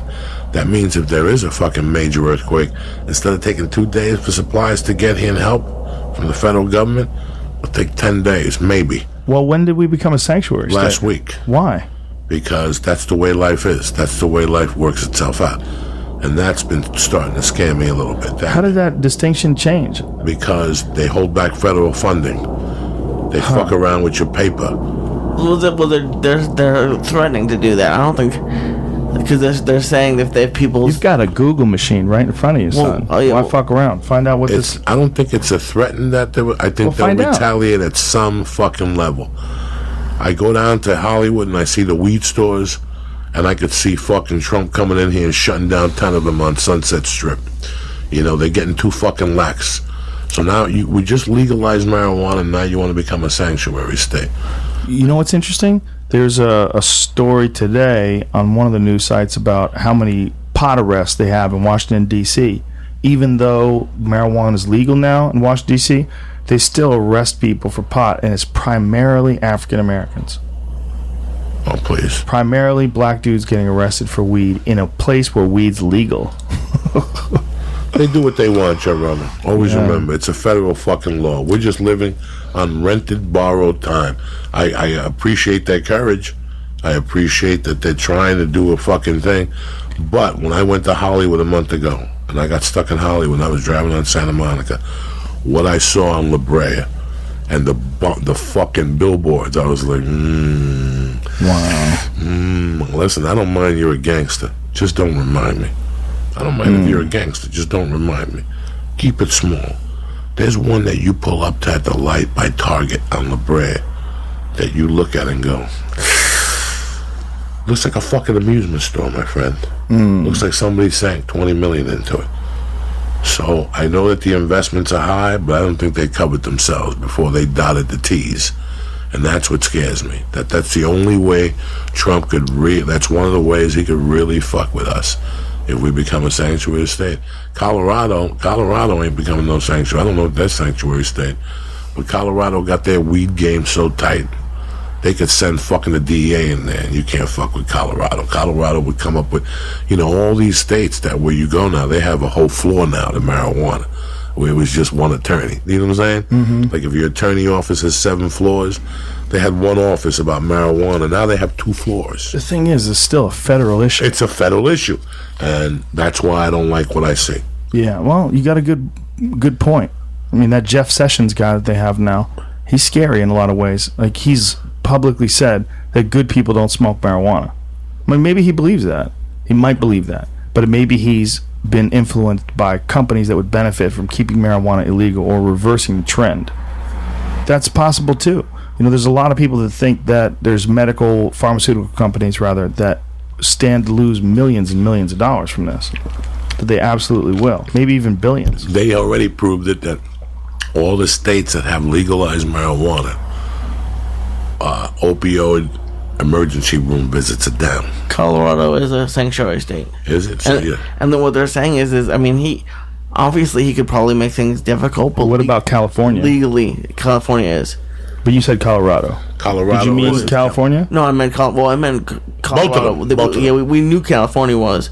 Joey asked if Colorado was. So California definitely is? Yes. So that's last week it changed over? Yeah, and I mean, it's fucked up, but yeah, I mean, they could fuck it. They could fuck things up. They could fuck with you, dog. Well, here's the thing. Here's how you mitigate that, right? Like, how much funds are we talking about, and would there be a way to make a fund to make up for it if it's because of marijuana? You could tax marijuana 39%. Nobody gives a fuck. Nobody gives a fuck. It's still cheap. You could do it, and if you do that, you know how much money the state generates, and that probably takes care of emergency services. Like if you thought about 24/7 marijuana sales in California and 24/7 taxes coming in and high taxes, no one would care. And you just take all that money, because that's how they have in Colorado. Like medical, it's 1%, but then if it's recreational, I think it's somewhere in the neighborhood of 40% or 39% or something like that. You could do that, and then that would be hundreds of millions of dollars, and that's the money you use to take care of yourself. If some shit goes down, you're probably more than you're going to get from the federal government anyway. Well, in Denver last year, this is what I heard, that they had tax returns for, like, weed. Like, they made so much money that some people got tax returns, all the residents. I don't know how. Yeah, they made so much money in taxes that people got checks. They had to give it back. And like you were just saying, could there be a fund? Maryland just voted that if Planned Parenthood gets defunded, they'll fund Planned Parenthood. Yeah, well, there you go. Yeah, I mean, if you get enough people that can generate enough money from something that's easy, like growing marijuana. Not easy, but it can be done. It's not like making cell phones over in China. You don't need a factory with nets around it to keep people from jumping off the roof if you want to grow pot. It's not that hard. And if you did that and you just had, listen, everybody's going to make a shitload of money anyway. It's not about having $100 million. It's about not being broke. It's about making plenty of money. So you make plenty of money and you live in an amazing community where everything gets taken care of. School gets taken care of. Teachers get paid more money. Doctors get paid. Everybody gets paid. And there's plenty of money. Why? Because you let people grow a plant. and nobody's dying of overdoses. The overdose deaths drop drastically. Dropping. Emergency Cancer, room visits. all these people with health issues that are worried about it, CBD oils, all that stuff's easy to get, hemp oil. You deal with a lot of people alleviating pain and disease, and you make a shitload of money. It's a win-win. It's just not a win-win for the pharmaceutical companies. So when a guy comes in and he's saying that this is something we need to target, you got to go, well, why? It's not logical. If you look at the issues that people are developing from pain pill addiction, you look at how many people have overdosed just on that fentanyl stuff. That's the stuff that killed. Michael Jackson. No, Prince. Michael Jackson. We were talking about it. He got a sedative. What the fuck? Fentanyl. It's a super potent opiate. Super potent, like many, many times stronger than Oxycontins. So it's really easy to overdose. There's a MMA fighter, Josh Saman. He overdosed from it too.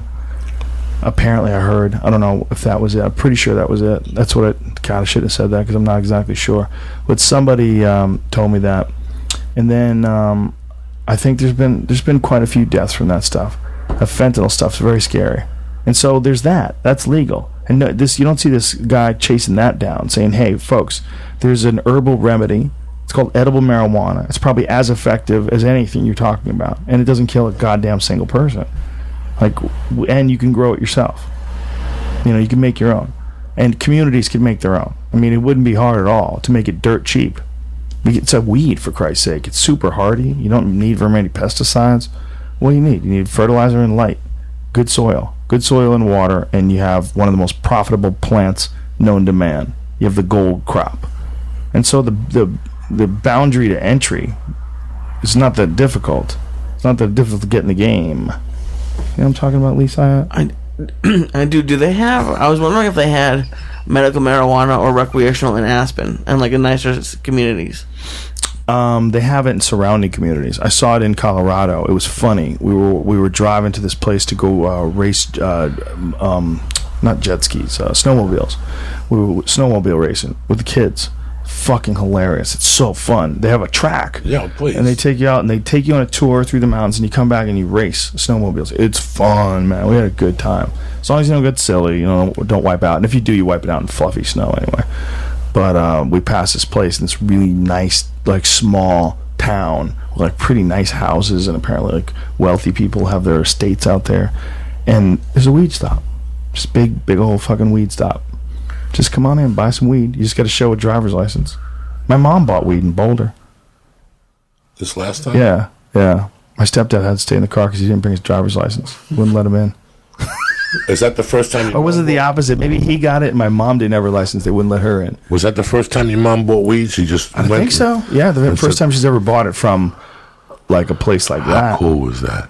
To walk in there and experience for in them, her lifetime. It freaks me out. I can't imagine. Well, they were hippies in the 1970s. Like they had never dreamed of that. They were like, it's not going to happen. We gave up on that shit 20 years ago. Nobody understood it. They were like, why?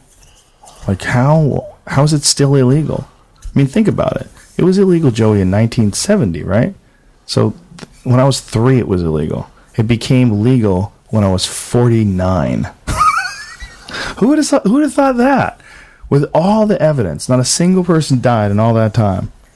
Not a single person died of an overdose. I mean, people probably did stupid shit when they were high. But people do stupid shit. I never thought I would walk into a store and buy marijuana. How about getting it delivered? How about speed weed? How about places like that? Talk to people. They show up with weed. What do you need? This? I don't like it delivered to my house. You don't have to go to the house. I get it delivered to the store. What store? Comedy Store. Oh, no, I know, but no. Or meet him at El Compadre. I like the experience of going in there and seeing the weed I'm about to get. I want a professional. No, I don't want no games. I don't like surprises. I'm not much for surprise parties. I know what I want. I got to see the person who's selling it to me. You got to have a connection with them? Where I go, perennial, I know 2 of the girls. There's one girl from St. Louis that knows I want to smoke death. And there's a chick from a Chinese girl that knows what I smoke. And at the place over here, there's a little girl that looks like she's little bots.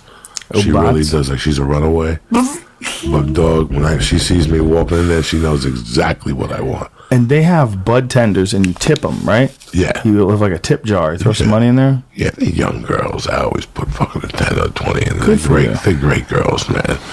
You know, when they get like $10 an hour when they chop up the tips. Now, when you going in now, do you go and you just have to present your driver's license? Yeah. You don't have to have a license for marijuana? No, I still got my license. You still medical. gotta have. They haven't straightened that out yet. That's why we're behind. Don't.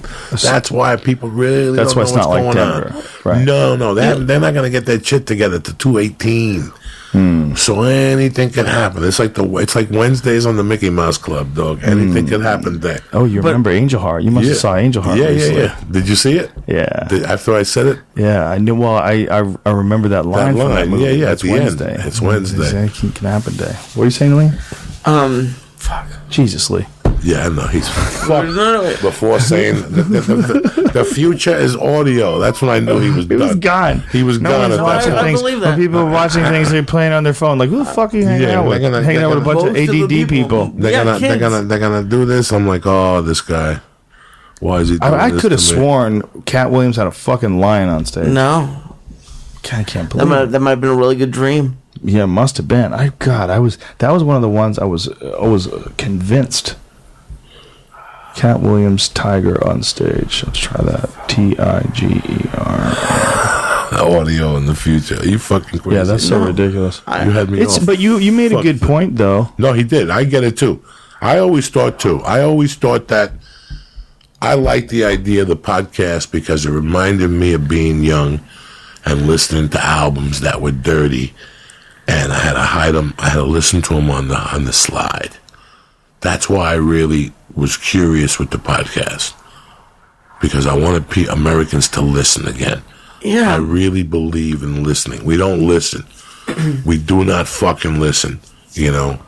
Well, there's definitely more people listening to conversations like this, like these long conversations like you do on your podcast and Duncan does on his and I do, and a lot of other people do these like that. There's more people doing this now than I don't think anybody's ever had anything like this often before that's so raw. You know, you have Howard Stern, of course, but there was always, we'll be right back, we'll cut into commercial, and he's always arguing with the network about this, and, you know, the FCC fined him. I mean, he broke down all the doors. Like, if it wasn't for him, and, you know, he got sued, dude. The government sued him for just talking about certain shit, certain subject matter. It's fucking crazy. But it's still that you had to have a radio station. You had to have a business. You had to be the main guy competing in the business. Today, anybody listening to this can start a podcast, and if they do it for long enough and they work at it hard enough, and if it's good enough, and two people tell two people, and then everybody knows about it, and it literally by word of mouth. There's a lot of people, and people say, oh, that's easy for you to say, you're fucking already established. That is the voice of doom and doubt creeping in your fucking head. You gotta listen, there's people today that can come up with a podcast and it can still hit. Look at those two guys we fucked. You know those girls? You know they have that podcast, Yeah, Guys We Fucked? Yeah, guys. Podcast is killing it. It's always top 10. Always. They're killing it. They sold out the main room at the store like that. Those aren't famous girls. They probably are now. But the girls who invented that show, they were just a couple female comedians, wanted to put together a podcast. They came up with a funny name for it, and it became huge. Anybody could do that. That's totally doable now, especially with iTunes has a very reasonable and generous algorithm, like the algorithm that they use to rank your show. Like if your show's been around for years, right? And you get a shitload of downloads. If some new person comes along, they could have a fraction of the downloads that you do, but they'll be right next to you in the rankings because it's new. So they get an allotment for new shows. So it keeps the top 10 and top 20 and top 50, whatever, fresh. You get new shows coming in all the time. And when you have stuff like that, like it makes it possible. It's possible. All it has to do is, like, you know, you have someone on, say if you had Ian, and Ian has a new podcast, and you tell everybody, check out Ian Edwards' podcast, you know, it's called and then people listen to this, go, that guy was great, let me check it out, and then they go, I mean, that's what we've done. Yeah, that's what we've done. Yeah, we did. How did we do that? I mean, all of us have hit podcasts, and we all working. just did it together. I see the people who deviate and start other podcasts and think they want to join this product. I stuck with this. This is what I wanted to do from day one. I already had a plan and I stuck with it. Yeah, but your studio, you need to listen. I want people to listen. Yeah. I'm sick and fucking tired of people not fucking listening. I grew up where you had to fucking listen. People today don't fucking listen. I get it with the fucking text messages and with the bullshit. You don't listen. I told somebody at the store, don't text me. The first thing he did was text me. They don't listen. You know, and I was raised with the fucking old interview sheets. Remember when you applied for a job in the 70s? It said 5 lines, your name, address, then there was a box, and it said, don't answer the fucking questions unless there's a check in that fucking box. And my friend told, I was at a sandwich place one time, and I go, you need help, man, hire somebody. He goes, look at all the people who applied already. I can't hire none of these dummies because they all fucking wrote in here, and it says don't. So if they can't get that right, I don't want to do business with them. When people don't listen, I don't want to do business with them. Like, if I tell you something an hour and 2 hours later you call me with something stupid, I just omit you from the phone. Like, I'm done. Like, I'm fucking done. I can't deal with... So I wanted to make people fucking listen again. It's a great gift to have. I love to talk, but I also love to fucking listen. The other day when you and Dominic were talking for 40 minutes, did I raise my fucking hand? No. Did I raise my fucking hand? No. I'm learning. I wasn't in a place to fucking raise my hand. I'm amongst people who really know what the fuck they're talking about. That's a problem in America today. People want to chime in when they don't know what the fuck they're talking about. You think I went to jiu-jitsu because I like smelling assholes and feet? And you think I like choking people? I definitely don't. It's not in my itinerary. But you know what, man? Well, I'm sick and tired of listening to MMA fucking analysts that never even tackled the fucking tackle dummy. How are you going to know what this guy is feeling in the ring if you never got clocked in the face? Do me a favor. Shut the fuck up. That's with any sports writer. They sit there and they insult football players. When was the last time you played football, fucko? Do you know what they're doing out there now? No. You know, it happens with basketball. It happens with baseball. There's always these people that you look at them and they've never done nothing in their fucking life. And they want to write about a sport. They don't know, oh, I was a fan of the game. No, you were a fan, but you never played it. Do you know Anik started taking jiu-jitsu? You have to. You have to. Yeah. Me just fucking around with you guys, I have to do something. I have to describe a hip escape. I have to know what it's like before I can sit there and judge a guy. Right. What the fuck am I? But that goes on a lot in today. Let me start up a blog because, you know, and talk bad about Michael's Bisping not fighting, whatever. What the fuck did you done? What the fuck did you do? But you think a lot of it is them just trying to get attention. And the way to get attention is to be negative. And I've been very vocal fighting against that. I don't like insulting writers that shit on MMA in particular. Don't like it at all. Don't like at any level. It's not. They're not respecting what that thing is. That thing is an insanely difficult endeavor. To be a fighter and to put your emotions on the line, and then for someone to callously disregard that. Look, you can pump up the person who won, and you could criticize the technique of the person who lost, but they go way further than that. There's some of them that they make a person look like a buffoon. I don't like none of that shit. There's no reason for that. We learned a lot with Ronda Rousey. We learned a lot about society. There's 2 things that taught me a lot the last year. When Ronda Rousey got knocked out and when fucking Trump won and that fucking mutt went to his house for dinner to try to interview for the job after he badmouthed him. That's Christie? No, not the fat fuck. The Rick guy from Romney. Utah. When Rick Romney went on Trump, and then Trump won, and he went to his house. And you know why people didn't say nothing about it? Because people do it all the time. They're just snakes. They're disgusting. Well, we become disgusting people. You know, so that's why nobody ever said, wait a second, that guy's a fucking mutt. He'll never get it. He should be banned like United. You talked about Trump. I mean, you went out and blasted him. Not just said pre-read speech. Yeah, pre-read speech, and now you're going to his house to try to get a job. You should be shot and hung. He rehearsed that shit. Yeah, but Americans didn't see it. They just let it go. That's why Lee's right. You know what? We all seen this thing with United. I don't fuck. United's always my 3rd choice. United is my 4th choice. Okay? It's American. I go to Delta. I go to JetBlue. I try Virgin, but they don't fly everywhere. To go to Austin, you got to go to San Francisco first. I ain't got that type of time. So the only time I could use them is to go to fucking New York. That's the only use I got out of Virgin. They're great to New York, though. But United, I look at every once in a while, like I'm like, should I take the chance? Every once in a while they come through with like a short flight. It's an hour and a half. You can catch United. You don't really want to go on Southwest. But you know what? Fuck you. Fuck you. I don't like you motherfuckers anyway. You can't wear your yoga pants. Fuck them, I gotta help you guys with this sound. I know you gotta figure this out. Yeah, you need a whole board that takes this and it shortens. Something's been going on lately. Something's been going on lately. But don't tell them compression. Don't tell them because then they all become sound designs. I'll see you tomorrow. I'll hook you up with Jamie. Yeah, we'll figure this out. I love you. I love you too, brother. Thank you. Thanks for everything, man. Thank you. Thanks for this weekend too. No, it was fucking tremendous. We got to eat those wings. That was great. We didn't fuck around. None of these fucking West Coast wings with ranch. Suck my dick. I love you guys. Levity Live 420 Temblor. I love you, cocksuckers. Have a great night. Hello. A great week. Thank you. This podcast is brought to you by I Hate My Boss, the newest podcast from Wondery. Need workplace advice? Go listen to I Hate My Boss and subscribe to it wherever you're listening to this podcast. Have you ever worked for a boss who can't make up his mind, then blames you for it? It's frustrating and you're not alone. Who do you talk to about that? Where do you get workplace advice? Where can you say those 4 words? I hate my boss. Well, I'll tell you where. There's a new podcast called I Hate My Boss, where 2 workplace heroes help you make the big decisions, sort through the small stuff, and get more fulfillment from your workplace. It's about people who go to work, who are part of a team, who respect their bosses sometimes, and who need to escape. You'll also meet some characters that you might relate to or know, and will help you deal with them. New episodes of I Hate My Boss drop every Monday, just in time for your work week. I saw the trailer, and it's fantastic, okay? Go listen to I Hate My Boss and subscribe to it wherever you listen to podcasts. I Hate My Boss, workplace drama, comedic relief. Subscribe today. I Hate My Boss. It's a pretty good little show. It's a tremendous little show.